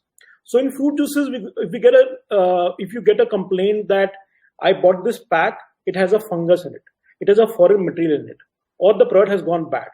So we are in a position, thankfully, thanks to, I think, data warehousing, to actually go back to 5 months back when the batch was made and figure out that because we are putting that exact time of packaging of that particular pack of juice, we can actually go back and say, at that point in time, was there a breakdown that happened? Was there an electrical shutdown that happened, due to which the line lost its asepticity or lost its entire safety perspective? So I think beyond the cost-benefit ratio that is there, beyond the high-cost Western equation, other equations from a food manufacturing would be the quality perspective, the food hygiene perspective, and of course the futuristic looking at how the labor scenario will work out in the country going forward. And Sanjay, one follow-up question on that, because I think you raised an interesting point, and a lot of automation discussions do tend to be centered around cost, productivity, and sort of more, let's call it measurable or quantifiable metrics. When you're building a case for Industry 4.0 transformations that also incorporate, let's call it at least immediately non-financial considerations, like you said, like quality assurance, sustainability, etc. Is that challenging to build into a business case in your perspective, or do you find that leadership are increasingly receptive to the non-financial considerations surrounding automation and associated technologies? So I'm saying that, the base case always has to be financial, because it's a commercial enterprise which is responsible to the shareholder. But the fact is that even a poor quality has a cost which you can have an assumption. Even a consumer complaint has a reputation risk for your brand. So you can build in some qualitative stroke quantitative. But ultimately, I guess, Gustav, that any business decision is a mix of science and art. The science is the mathematical part of it. The art is basically saying that you take a judgment call basis of financial decision and saying that this makes sense for the enterprise going forward. That makes sense. Amaresh, Sanjay, Amaresh and Krishna, any thoughts from your side on that point around building a sort of non-financial perspective on Industry 4.0 implementations? Yeah, I think, as I said, the sustainability is playing more and more important role in each and every company's way of ensuring that the society is ensured from them or their side that we are not going to impact our environment. So they are looking at the whole value chain, and that is where the Industry 4.0 is playing a very extremely essential role. And this is like a strategic decision, because you can't have just as one business case may not be so good, but when we try to look at from a perspective of the societal or the environmental impact of these things, we do have some amount of, or let's say, a bigger weightage that is been given to these cases also. So we have to keep in mind that yes, in coming future or coming days, we definitely will have a bigger challenges to match in terms of the environmental or the CO2 or the carbon emissions that the companies are betting on. And as I said, we sometimes look to a business case in a very specific perspective of for only that case. No, but we need to look at a much more holistic or the entire cycle or the entire value chain. So that also is one of the things which has started coming in now. Yeah, that you look into the whole value chain and then take a decision. Okay, I'll just add 2 points to that. One is that you can still look at it as part of your business case from 2 points of view. One is that the consumers are more aware and they are demanding it, and therefore you have to provide it. That's one way to look at it, that if you're not going to provide it, you're going to lose out. Second is that your competitors are going to provide it and you are not, and you are going to lose out if you don't. The third point is that there is actually value in being more sustainable. I'm just taking the example of sustainability. For example, if you look at the way in which the, let's say, the aviation business has evolved in the last 20 years, it has increasingly gone from a product, sort of selling a product to selling a product service system. So famously epitomized by what Rolls-Royce calls power by the hour. And so the idea is that I'm going to provide the function, and whatever it takes to provide the function uninterrupted is what I'm going to provide. And that includes, by the way, an engine as well that continues to function, or another one instead, if it doesn't. And so this idea of product service system, as you know, is a major building block now in many of these companies or organizations. And one of the points is the following, that you get a much bigger chunk of the life cycle of the product on which you have control. And therefore, imagine two different companies. One company is simply designing the product and selling it and washing its hands off. Another is not only doing that, but also saying, okay, fine, 20 years down the line, when you dismantle, how are you going to dismantle? How are you going to recycle? How are you going to reuse, remanufacture, and so on? And then your design becomes different, because you want to make sure that these are possible to be done in a manner that is cost effective in a longer, more life cycle sense. So I think there is a transformative sort of lessons to be taken. And I'm just warning ourselves in some sense that, imagine a factory when it becomes really Industry 4.0 enabled. You're talking about billions of sensors, hundreds of thousands of actuators, various sizes and shapes, all kinds of materials. What is the carbon footprint of that? I'm just emphasizing Krishna's point earlier. How are you going to ensure that they're all getting energized on a regular basis? Where is that energy coming from? What is going to happen to the energy source? All of these are seriously challenging and interesting questions that we as a society, a global society, have to answer. Otherwise, this whole thing is just going to produce a whole lot of garbage, just like the electronics manufacturing industry has been producing at the moment. Yeah. Interestingly, the other thing that we are trying to look at is, the more and more automation and data collection we are putting in, we also need to look at our MSMEs. We need to create a much more bigger ecosystem of industry platforms so that they can be into our system, and then we are able to look at the whole value chain, point number one. And second, we are also connecting our products.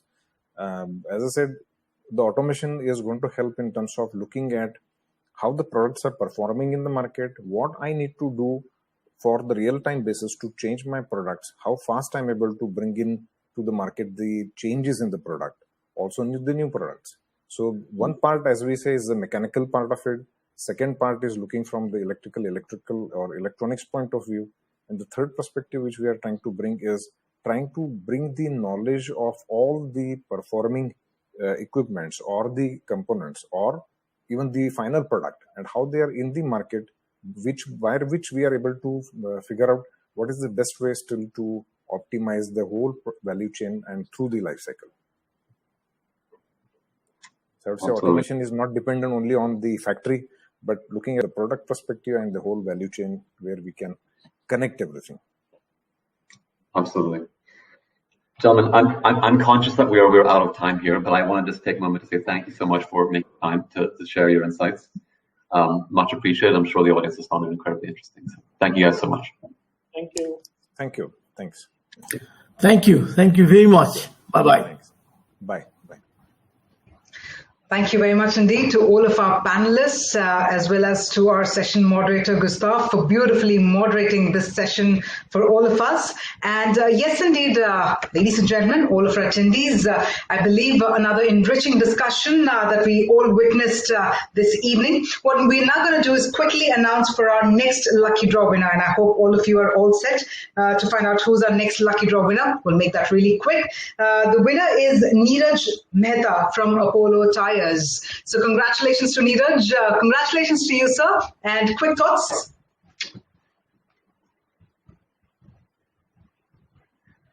Yes, Neeraj, if you'd like to share some quick thoughts here. Okay, so that's a very crisp and a very sweet thanks coming in from Neeraj. So yes, thanks indeed. And congratulations once again. Thank you. All right. All right, then. So on that note, Our third lucky winner we just announced, so please stay tuned because we also have a fourth lucky winner we're about to announce really soon. And with that, let's now move on because it's time for the fireside chat. That's right, that's coming up next in the agenda for all of you. In fact, our chat is all about automate business operations to achieve business performance. So yes, while we're on that topic, let me quickly also invite our speakers. First up, we have with us Sumedha Bose, who's a Senior Manager, Research and Solutions, Mosaic Digital, who will be in conversation with Kalyan Madala, who's a CTO, Technical Sales Leader, IBM Technology Sales ASEAN, IBM Global Markets, Cloud Platform Sales. In fact, so many of us know of him as being the architect with broad experience in all the aspects of software development life cycle and specializing in the architecture domain. So it's indeed wonderful to have Mr. Kalyan joining us this evening to be a part of this fascinating fireside chat. A warm welcome to you, sir, for joining us. And if I may also quickly bring Sumedha on board and we'll get the discussion started. Hi, Sumedha. With that, over to you. Hi, Kavya. Thank you for the kind words. And hello, Mr. Kalyan. Good to have you here on our forum today. Good evening. Thank you for your time.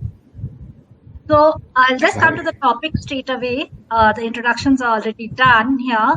So we are here discussing operations and, why it is very important to, automate operations. But why operations? We heard Chalil in the beginning, in his keynote that there are almost like we have identified 5 pillars of business transformation and operations in the middle of it. Okay, the operating models and operations. And the unique thing about operations is that in the erstwhile era, it wasn't, designed for such, rampant changes, and disruptions at such frequent level. Okay, operations was okay, used to being, accommodating changes gradually and, all of that. So suddenly we are now functioning in this new ecosystem and the new environment where operations is having to take the blow. And, how I see it is that operations is responsible for the lives as well as the livelihood. Okay, they have to take care of both. So hence, we all understand, and even the industry today understands the importance of automation, and that's well accepted. Okay. However, the first thing that we notice is that the approach to operations automation.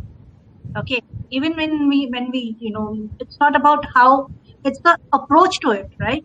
The approach to automation has been on a firefighting mode. So someone is automating because they're chasing their competitors. Someone is automating because they're trying to cut costs.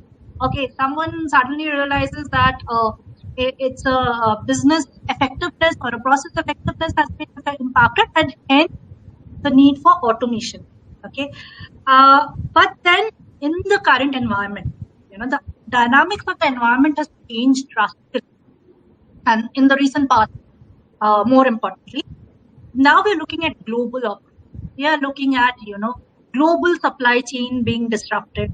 Okay, you are looking at adherence to global compliances, international trade restrictions, and all of that.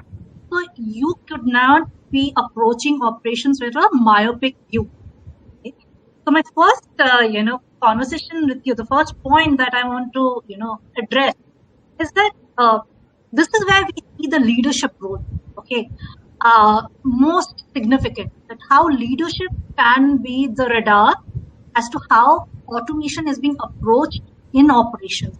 Okay, I'd like to ask you that how do you see this panning out while you are helping your customers as IBM, and do you see a mindset change or things remain the same? Are people realizing this? Over to you, Kalyan. Thanks, Sumedha. In some ways, whenever I speak to clients in this space, I tend to use the notion of digital twins. Industry 4.0, we talk about the bridging the physical and the digital, bringing physical and the digital together, right? It's much the same in a lot of ways. If you have a process, some of it could be manual, some of it could be automated.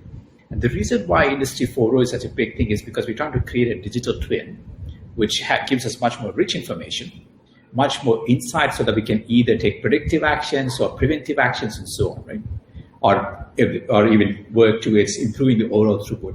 is much the same, right? One key thing, though, is that we can't approach this as a one-time activity.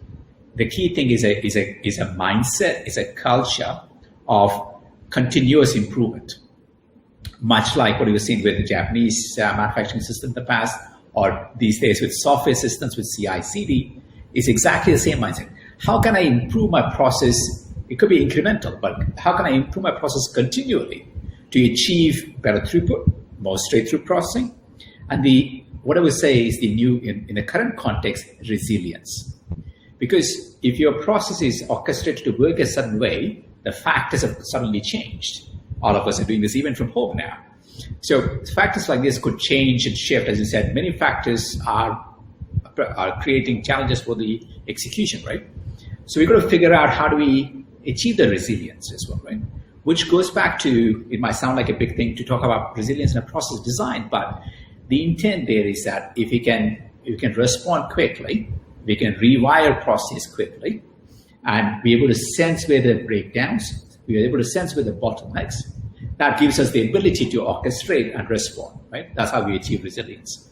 So in a nutshell, Smita, what I would say is that it's a mindset, it's a culture, it's a framework of execution, and it needs a platform to realize that. So 3 things, if I may. Beautifully captured, Kalyan. Thank you so much for that.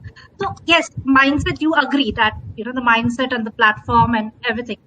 But with operations, we have always also seen that automation has been there for a while now. Okay. But there is a piecemeal approach. Again, almost continuing from my previous thing, that you mostly see organizations have implemented some phase of automation, and it's across one business function or 1 or 2 business processes. Okay. And slowly, I also am cognizant of the fact that they are realizing that they need to scale. But here is where the roadblock, hits. Because the moment they're starting to scale, they are realizing that they have implemented it in siloed operations, siloed business functions, and the integration process is where they are, getting stuck. Okay, so if they are really wanting to expand their net and improve the ROI, and they want to replicate wherever they have had the benefits of automation to replicate a pan organization, that is where they hit. It's the roadblock. How do you address this? How can they address this? How you as IBM help them, cross this barrier and take it to the next level? Right. This is a topic that kills me whenever I see clients investing in significant investments in automation of systems. What's interesting is that even within one business unit, it's often a set of functions or processes at a time. It's not even a BU-wide, right? What happens in that, what I notice is that what the constant mistake we seem to repeat is, we think about one function at a time, we automate that. And we think about the second one, we try and automate that. And the lack of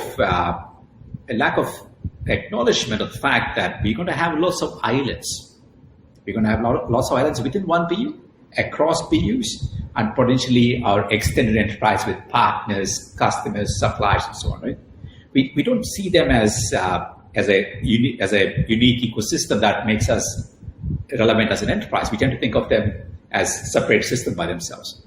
So the first thing I would advocate is we need to acknowledge we live in a world where we're going to connect with a lot of systems, a lot of people.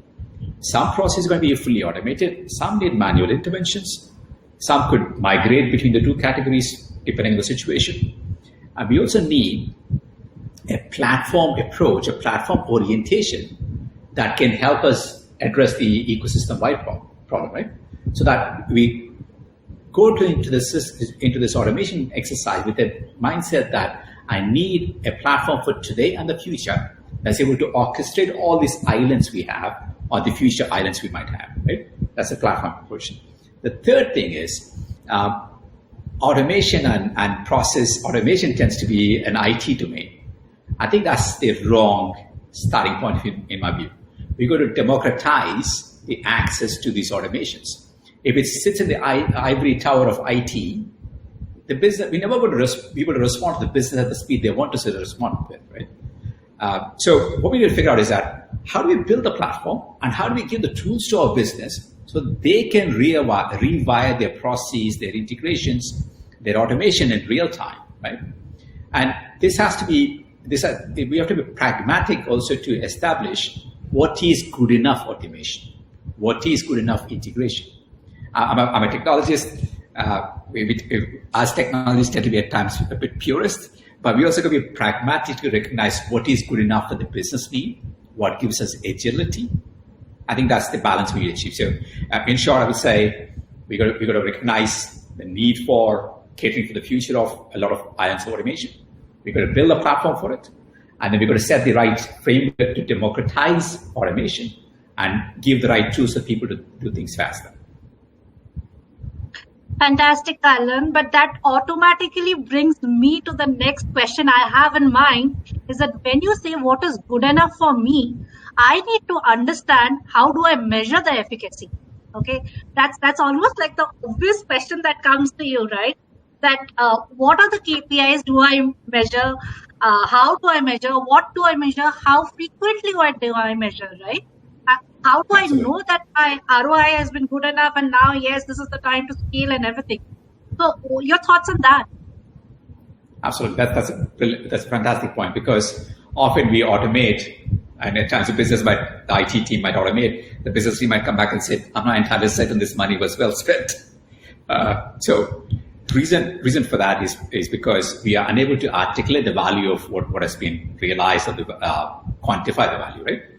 So I would make the case for me to be a lot more invested in business activity monitoring, as we may observe how well our processes are executing, and where are the bottlenecks, where can we shave some time off so that we can improve the throughput or the automation levels or whatever the metrics the business cares for, right? For example, if it's a credit card, ideally you want to be able to hand the credit card to the customer in the next few minutes if possible. If it's a digital order that somebody is placing, you need to be able to give them a traceable status right when the order is placed, right? So that we can straight through track it all the way through. So the metrics could vary based on the business process, but fundamentally, I would say we need to instrument the process. We look at the activity monitoring, and then we do process mining to recognize where are the bottlenecks. And often it comes down to maybe the manual step is the bottleneck. And that's where it gets a bit more interesting. Let's say, for whatever reason, we are unable to integrate our order system with our ERP system as a simple example, right? Often, if the technology is at the table, you might say, let's build SAP XI-based integration or some other technically sound and complete solution, which might take a few months to execute, right? Maybe in that case, maybe that framework of decision making I was referring to earlier is, if you have an RPA, we could have a few tools in our arsenal. It could be RPA, it could be full-blown integration, it could be a business or business level integration and so on, right? So for example, in some cases, the RPA may not be the technical team members in the audience might cringe at this, but it may not be the most elegant solution, but it's a good enough solution. And it can be executed in hours or days, not months, right? That's what I meant by judicious application of technology, so that we can, end of the day, we want the end-to-end process to execute and hit the KPIs that business cares for, right? And it could be a tactical approach. For example, we could start with the RPA-based approach. We observe, is this process design working? If this is going to be a long-term process for us, maybe we invest further to make it move it from an RPA to maybe a more technology-based integration, for example, right? Once you've proven the value of the integration, the value of the process improvement, right? So that goes back to the constant improvement mindset and instrumenting our processes and regularly inspecting, is it working? Where can I eke out some improvements? Because unless you improve constantly, it's going to be stagnant. And it's just a matter of months in the current COVID era. It's a matter of weeks before the process becomes redundant or legacy, right? So that'll be my 2 cents worth for addressing that. Absolutely. Kalyan, I couldn't have agreed more on this. But this one cross thought that I'm having is that when we say about integration, okay, and we are now trying to integrate different automations that I've already implemented, okay. I remember when I was chatting with you a few days back, you mentioned this very interesting concept of using automation to integrate all of this, right? Absolutely, yeah. So, yeah. So how about that? That's a very interesting piece that you had touched upon the other day. Right. So, for example, if I want to figure out how do I'll give you a simple example. Let's say if I want to figure out how do I connect my, let's say, Salesforce system to my ERP system on premises, which is a common use case in a lot of customers, right? So a typical traditional process would be, I need to go figure out this system, study this system, write a spec, and whatever else, right? What we've done is to build, it's a common issue, right? So what we've done is to build a set of adapters that are aware of how does a Salesforce system generate events? How does an SAP generate events? Now we can use AI to match these two things, right? So it's easy to integrate these two things. And the cool thing is that for the simple integrations, a business user who understands the business enough could say, upon a new, let's say a new customer entry, or upon the customer address change in Salesforce, here is what I'm going to do in my ERP system. They can just log into a web-based, nice little web-based system. That the way they can do the mapping themselves or wire it themselves, right? Or if it's a new customer, let's say something in the customer demographic profile changed, we want to reach out to them and confirm the details or maybe share some information. Automating the process of that Salesforce update into sending an email communication should be entirely done by the business. This is where I would say the AI plays a role in making those matches, helping you find right information, right matches. And also I'll make the case for an RPA-based approach with the right AI built in also could help you do this kind of integration faster and be able to learn from the past and improve your integration as well as execution as you go forward. You basically train the system to get progressively better over a period of time. Brilliant, Kalyan. So when you mentioned AI, of course, right? And you said train the system, right? The training of the system happens basis as much data that you can possibly accumulate. The more the data, the more it becomes richer, more depth and more nuances are captured, and then the AI functions, because we all want intelligent automation. Okay, we are wanting automation to be all intelligent. Okay, and the AI engine is driving that. And of course, AI is as best as is the data underlying. Okay, so this brings us to the very basic layer of automation. Even where before any organization thinks of automation or any other technological adoption, it's about the architecture that they have set up already. Capture and process this data, and this is when they are starting to look at cloud. Okay, and they are then looking at cloud. They're looking at AI on cloud. Okay, and I believe that's your biggest area of expertise. So how as IBM are you helping your clients in this regard, and how is this whole story stitching together? Absolutely, that's a great point. What's interesting is that in this era we're talking about cloud, we also got to deal with traditional on-premise systems and somewhere in between, right? So what we looked at this entire landscape, particularly in the business automation space, and looked at what is holding customers back and how is that we can help them focus on the business processes and the improvements thereof rather than having to worry about the plumbing, the platform, and so on. So what we did is to craft a platform known as Cloud Pak for Business Automation. What we did is to look at what are all the common pieces of the puzzle in this space. For example, I need to build digitized content. Once I've digitized content, I should be able to manage the content, archival policies, defensible disposal, all those things that would go with the content. Then often this will go into flow into a structured process of a workflow, typical workflow, end-to-end workflow. So we looked at that. And then we also looked at how do we instrument this workflow without the customer having to write any code? How do we monitor the workflow execution so we can help them figure out how to improve things?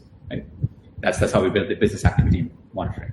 So these building blocks helps us provide a robust platform for customers to build their automation on. And the cool thing is, this thing works exactly the same on premises, or on public cloud, or a private cloud. So that takes away this boundary of where do you place this, right? So that's the basic cloud building block. Then we looked at how do we embed AI into these various capabilities, right? In the digitization process, obviously, there's a lot of room for OCR, AI-based recognition, AI-based improvements, learning improvements, and so on. Right? Then also, when we look at the process modeling, we also realized we could run simulations and identify where the bottlenecks are, and figure out how to do process optimization further based on that. So that process mining capability that I alluded to earlier is also baked into the platform now. So that way, you have a platform that can run anywhere, has all the required capabilities for automation, business automation, and also has the AI embedded into the various functions, right? And also we looked at it from a different perspective. When somebody does a purchase order, or when somebody does a credit initiation process in a bank, every bank, every organization, every back office operation is unique. But there's some commonalities. So what we did is to create some templates for that. So that when you start the process automation exercise, you don't have to start from scratch. You have a template that you could start with and jumpstart your journey, right? And all this, this platform I talked about, this platform is to talk to all the other islands I was referring to, your SAPs, your Salesforce, whichever, right?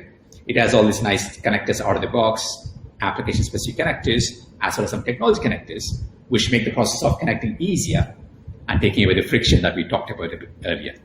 So that's how we are positioned. And of course, there are experienced professionals that can come and help figure out how to use this in the specific context of each of our clients as well. Great, Kalan, great. Kalan, this brings me to the last bit of my conversation with you. And when we look at adoption to any of the primary digital technologies, okay, which are doing the rounds today, we want to serve our customers best. And the main thing is the customer experience that gets delivered at the end of it. And hence the idea is to adopt these nearest to the customer. Okay. So because of which now today is the time after, these digital technologies being around for more than a decade now. Today we see that yes, organizations are thinking of moving the core.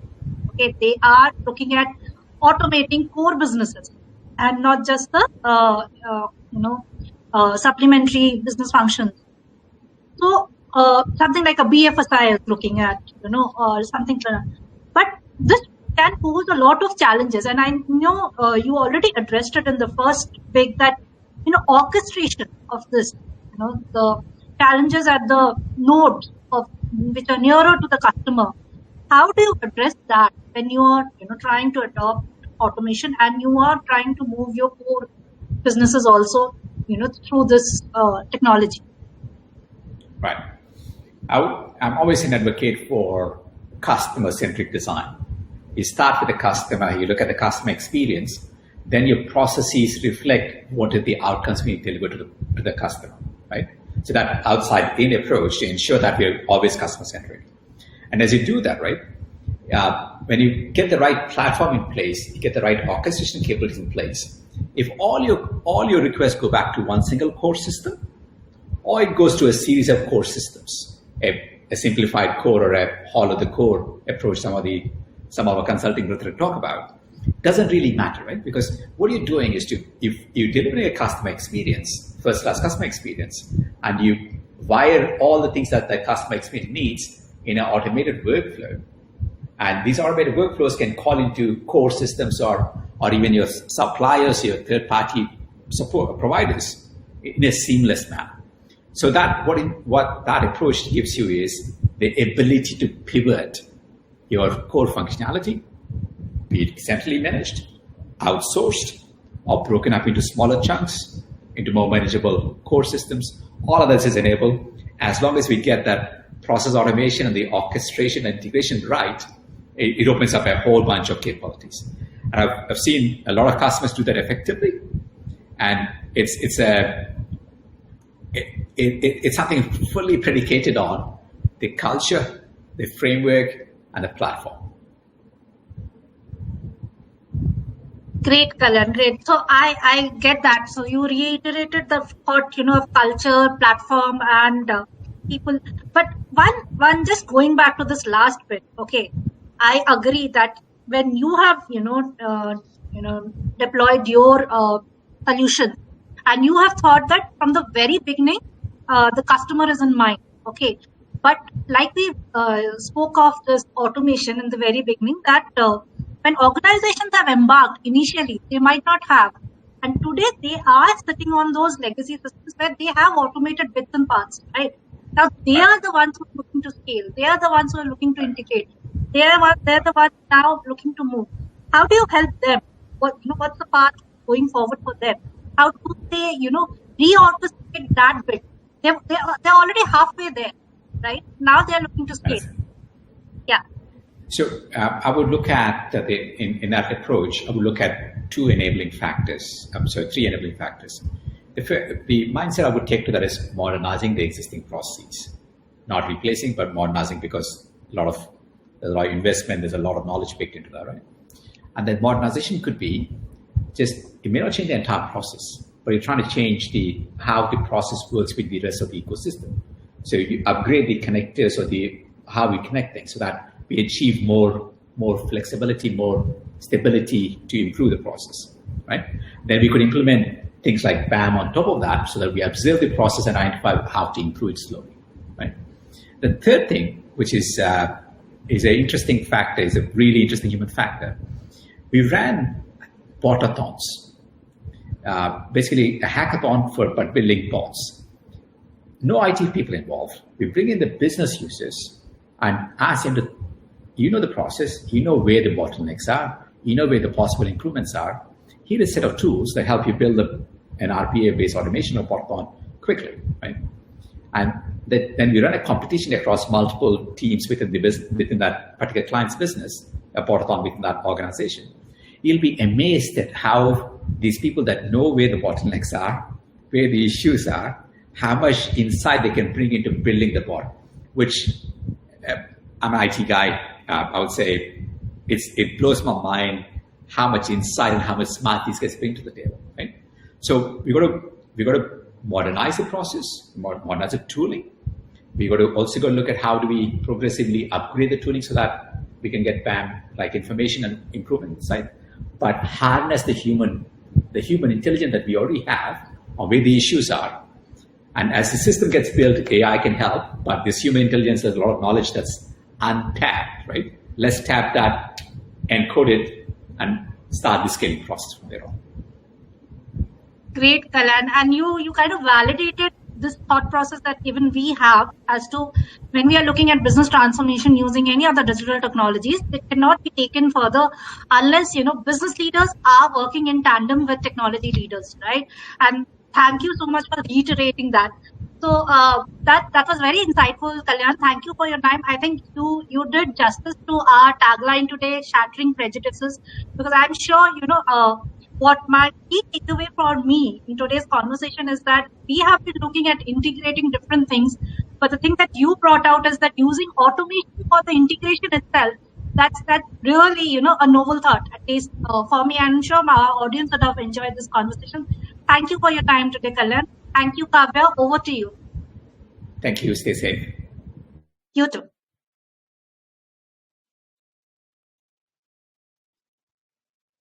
And right now, here I am. And thank you very much, Kalyan sir, for those pioneering thoughts that you've shared with us. And with that, thank you as well, Sumedha, for beautifully moderating this fireside chat. Thank you once again. All right, ladies and gentlemen, attendees, well, it looks like I can definitely nod in affirmation that all of us managed to gather some very, very interesting insights from this particular session as well. But let me inform you that it's not over until it's over, because it's also time for the closing keynote, post which we will also announce our final lucky draw winner and then the Twitter winner as well. That's right. So please keep tweeting using hashtag Future of Automation, and also tag us using @TechCircle India one last time, because we will be announcing the Twitter winner after this session, after the closing keynote. We'll also have the announcement of the 4th lucky winner after the closing keynote. On that note, let's actually bring on board our speaker here to actually deliver the closing keynote address, because he is someone who's armed with prolific experience of more than 20 years providing strategic HR leadership across the Volvo Group in India. We have with us Mr. Amit Sharma, Vice President and Head of HR India with Volvo Group, to share his thoughts with all of us on eliminating the capability gap. So it all boils down to this one topic. After all the discussions that we have been part of, it's now time to understand on eliminating this gap that we're talking about, the capability gap. So a warm welcome to you, Amit sir. Thank you so much for joining in. And with that, over to you. So I believe you're on mute, so you'll have to unmute yourself, sir. Yes. That's the game of the digital world. Okay. So, let me quickly share my screen, and meanwhile, we'll just talk about it. I'll just quickly share certain important announcements as well with the attendees. Meanwhile, at the back end, we'll just work on your presentation, sir, if that's okay. And we'll get the session started in a minute. Sure. All right, so attendees, don't go anywhere. In fact, the team at the back end will ensure that the presentation will be up right up on the screen for all of you. Meanwhile, what I definitely wanted to share with you all is because I am extremely excited about the Twitter contest winner and the lucky draw winner. So stay with us. We will be announcing the winner after this closing keynote. And after the keynote, we'll also be announcing the Twitter contest winner. So I hope you're all tweeting about all the topics that we in fact witnessed, all the speakers who shared their vision with regard to automation as well. So please do keep tweeting, and we will get our next, our final session rather started in just a minute.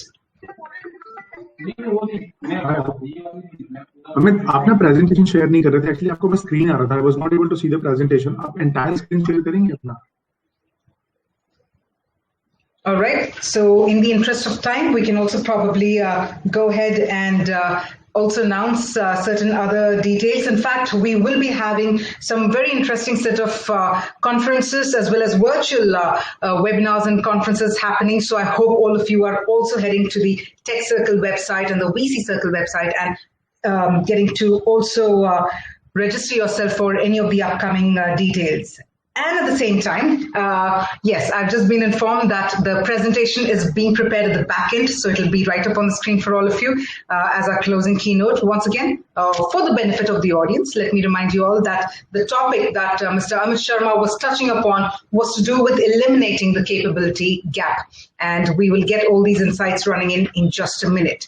Meanwhile, I believe that since the morning, we had Mr. Jaideep Mehta setting the tone for all of you. And then this was followed up by the keynote by Mr. Shalil Gupta as well. And this was, of course, followed up with a lot of fireside chats as well as the panel discussions across different industries. Because as we had gathered this insight from our speaker, automation, in fact, is industry agnostic, and it is applicable across different industries, how every industry, for that matter, is harnessing the power of automation. So back in the morning, of course, I did start off telling you all that, yes, it is a coveted question if automation will replace all the humane interface or the humane jobs. But then one thing is for sure is that we shutting our eyes off automation is almost about shutting off the opportunities. So we managed to gather certain trends, we managed to gather certain initiatives that are taking place in different sectors or different industries as well through this particular session.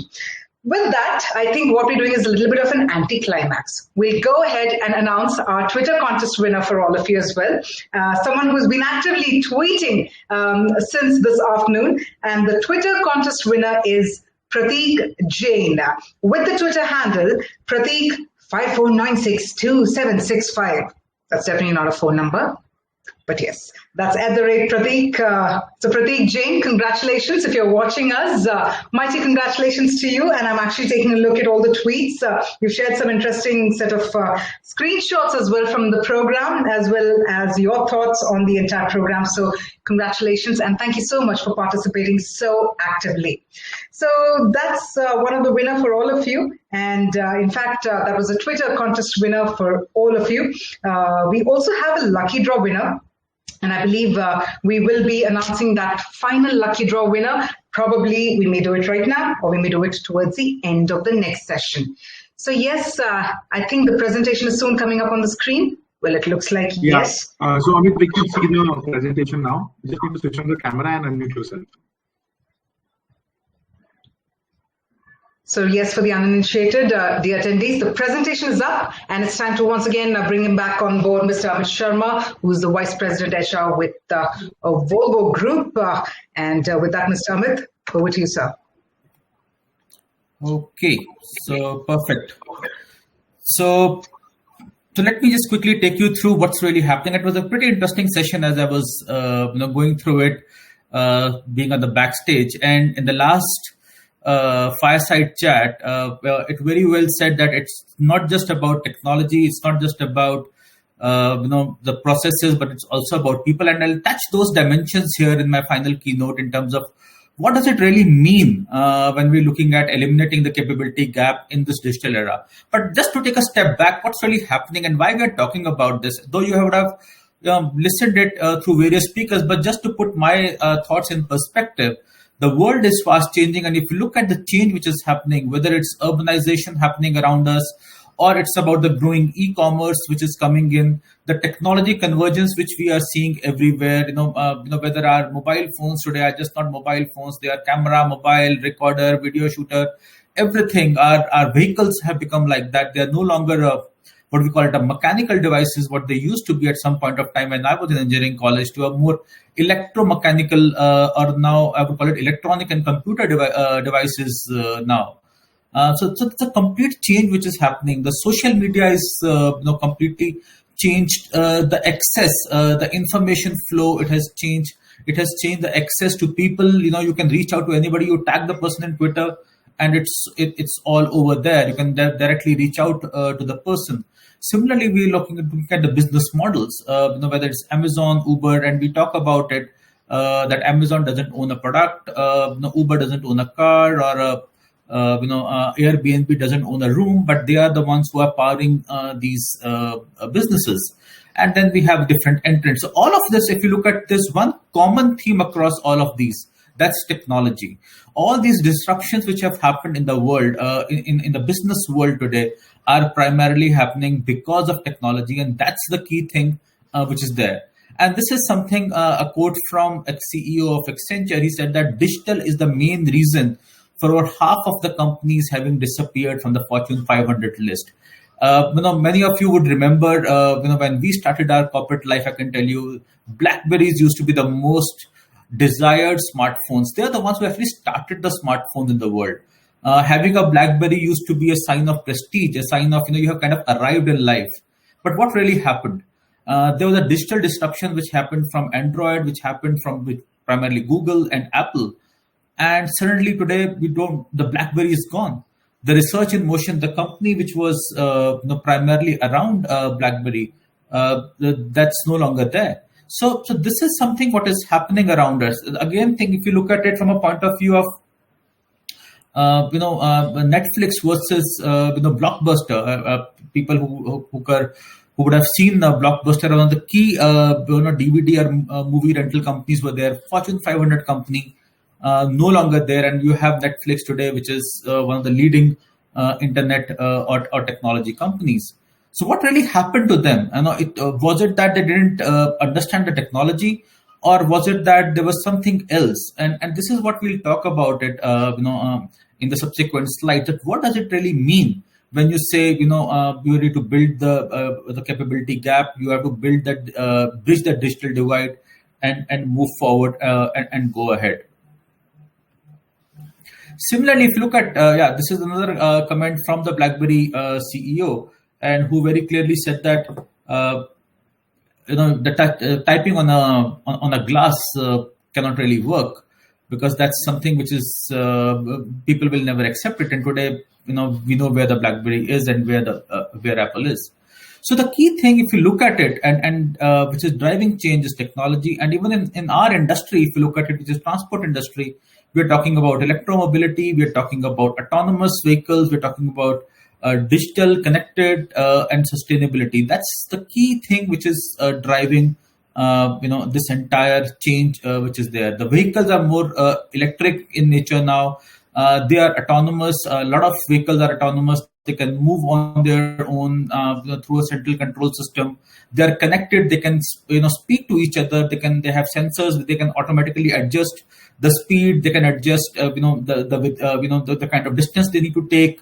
Whether you stay in your own lane or not. All of that is happening because of the technology trends which are changing, and the things are fundamentally very different now what they used to be a few years back, and this change is going to further accelerate going forward. If you look at what customers wanted from us earlier, and this small triangle is something what we wanted. Customers wanted a basic vehicle, a vehicle operator, and some bit of a fleet management. Nothing more than what was required at that point of time by the customers. But if you look at it now, they need a full solution. And the full solution can only happen, complete transport solution, a complete operations management, a complete segment management, end-to-end management can only happen if we are having an organization which is digitally hooked and digitally savvy and embraces the entire digital way of working. So that's the key shift which is there, and that's something which will create the value going forward in terms of the customer solutions, in terms of the partnership with the ecosystems, and also in terms of new customer relationships. That's the key essence of the future, and that's going to be what will further describe the success and not the success of organizations.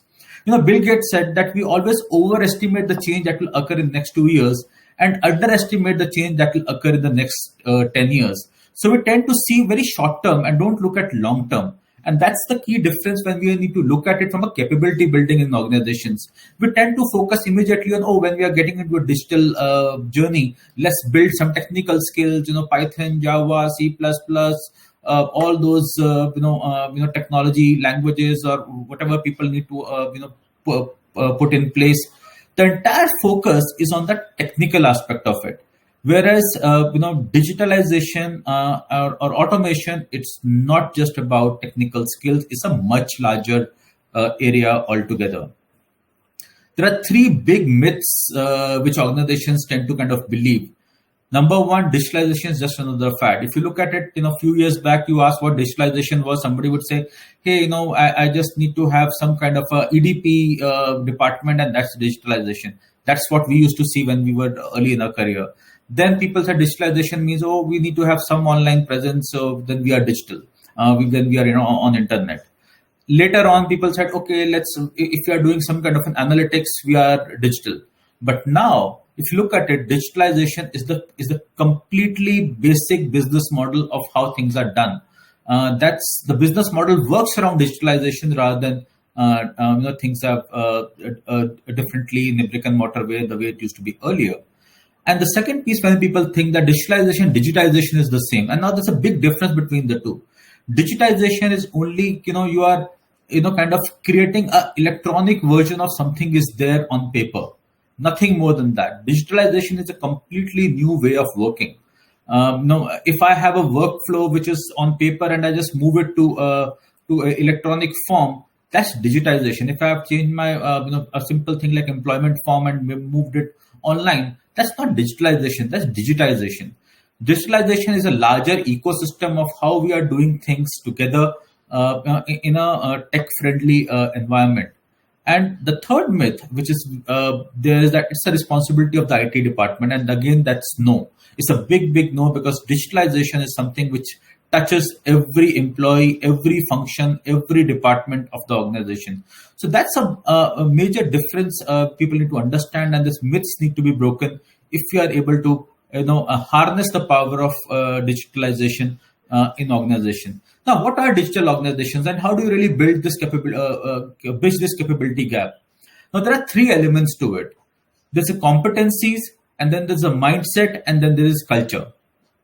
Three pieces, complete the dynamics around a digital organization. Most of the people in many organizations, they look at only one bucket of it, which is about the competencies. They will work towards building all the technical competencies in the organization, underestimating the power of mindset, underestimating the power of culture. And if these two pieces are not factored in, I can tell you your digital journey will never be successful. So in organizations, you need to look at in a very holistic way this entire concept of digitalization, this entire concept of automation. So I'll talk about the other two pieces rather than the competency piece, because competency is something which is which people look at it. The first and foremost thing is the attitude of people in the mindset. How do you really bridge that gap? Digital state of mind is something which accelerates every form of interaction and action, which means that you need to be constantly agile towards picking up things and trying to say, hey, how can I really speed it up? How can I really action on it? It has a bias for action basis every interaction. It has a bias for things to happen on the ground through the data which is coming up. So your mindset has to be tuned towards it. You can't just sit on that data and just relax on it the way it sometimes happen in offline world. In an online world, it's a very real world, and as you are getting the data, you need to work towards it, and you need to kind of parallelly act on it to ensure that the impact is done. Similarly, about the interconnectedness. So in this piece, everything is linked to each other. It's a network. It's a web. So when the web is there, you need to understand that if I were to make one change here, what's the kind of impact is going to have in the larger ecosystem. So ability to think across that is very important. Otherwise, you will be tempted to take certain actions with something which is on a here and now scale, underestimating the power of the impact of it on the other side. Similarly, about adapting to the scale of output, it's a huge data which gets generated the moment you get on the digitalization journey. Your analytics team will come up with tons and tons and gigabytes and gigabytes or maybe terabytes of data. What do you do with that? How do you really adapt to the scale of output? How do you stay agile towards it and act on it?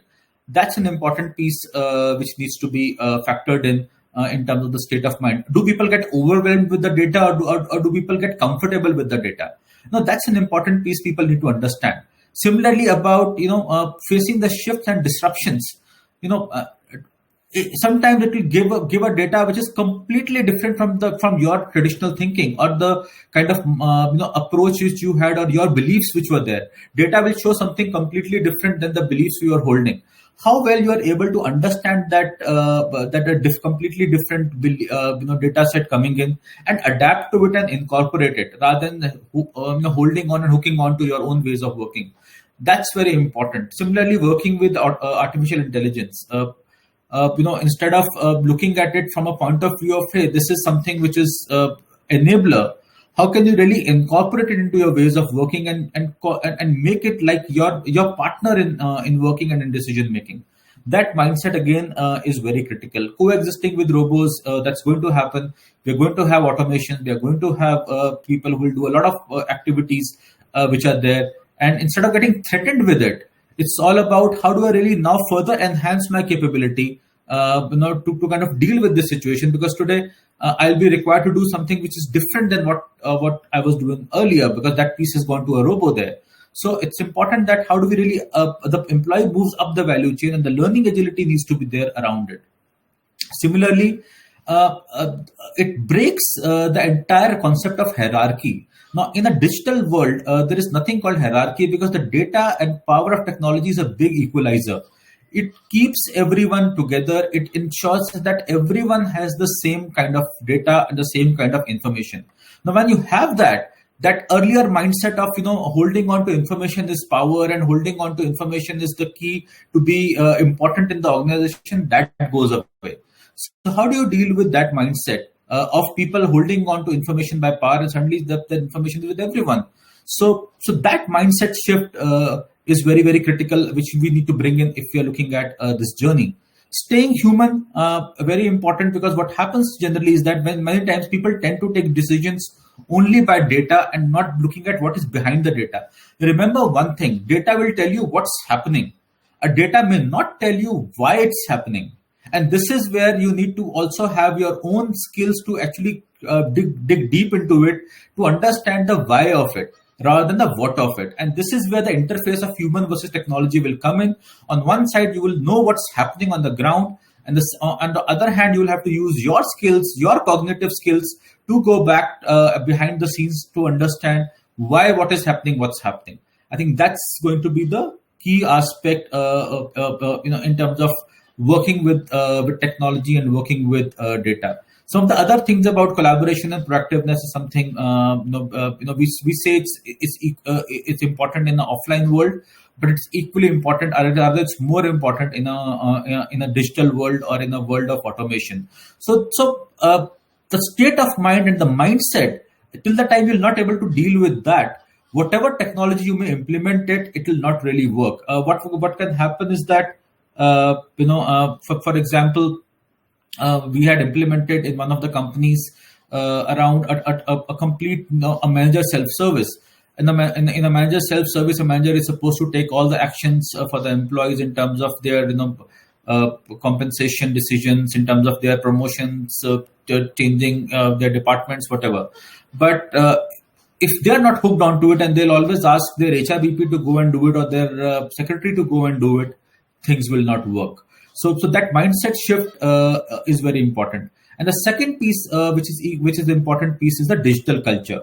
How do you bring the digital culture there? How do you bring that overall larger picture of people comfortable with data? And that's something about how do you really harness the technology? How do you look at services and solutions over just products? How do you look at the software hardware combination together? How do you look at principles over policies? How do you create speed, autonomy? How do you ensure that leadership is role modeling the automation? So these are some of the key aspects around it. So to me, one piece is the competencies, which is the hard side of it. There's an equally important soft side of it, and that's maybe 2/3 of this entire automation success factor, which is the culture and the mindset. So that's something which is there. This is another one quick glance from which came in an MIT Salon Management Review, how we are moving from a traditional practice to a digital practice. But primarily this is in line with what I've just talked about. How do you really take decisions with data and do rapid experimenting? I'll close this with this sentence. This again came from Accenture CEO. We said that there will always be challenges, and we believe that the net impact on employment will be positive. If somebody is thinking that automation will take away employment, the answer is no, it will not take away employment. Rather, it will augment what humans are even better at doing it. So it will further increase our human skills, and that's the key transformation which the organizations will need to bring in. How do you leverage the larger intellectual power of the people and ensure that we are hand in glove, working together with that. So my last sentence would be, before I wrap up, machines are learning, are you? That's the question for all of you. In my closing address, learn always be on the cutting edge of technology, always be on the cutting edge of learning, and that's when we'll reap the success of automation, both within the organization and also for yourself. Thank you so much.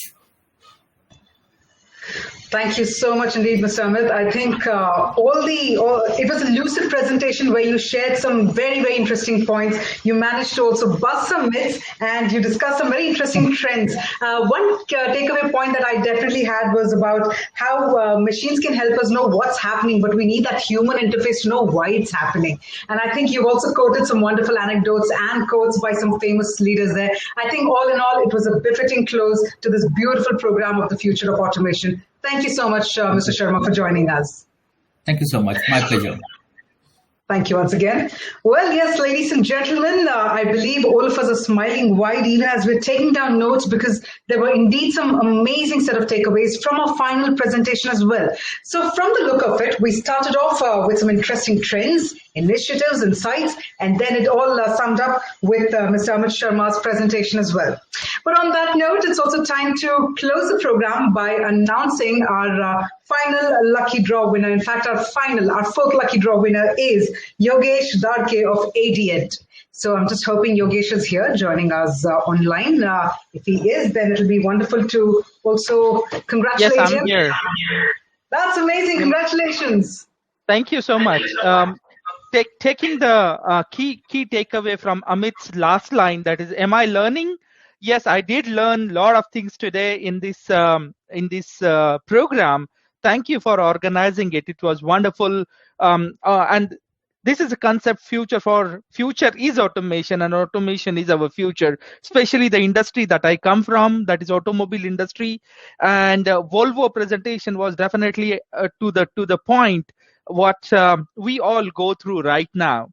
But nevertheless, thank you so much for inviting. Thank you so much for selecting, and thank you to see you again. Bye-bye. Thank you once again, Yogesh, and congratulations again. Thank you. All right. Well, yes, indeed. As even Yogesh had shared with us, it all summed up with the final question: machines are learning, are you? And I'm so glad to hear even Yogesh share, or for that matter, I hope all of you also managed to learn something more from this beautiful program. And with that, we come to the end of this riveting program on the future of automation by TechCircle. In fact, but one last time, I'm also going to take the opportunity to thank our fantastic set of partners for their fabulous support. Our title partner, Automation Anywhere, co-presenting partner, IBM. With that, I'd also like to thank all our speakers, our moderators, but most importantly, you, the audience, for joining us and for being part of this very, very pertinent conversation. With that, I am Kavya R. Chavali signing off. Until we meet next, stay safe and take care.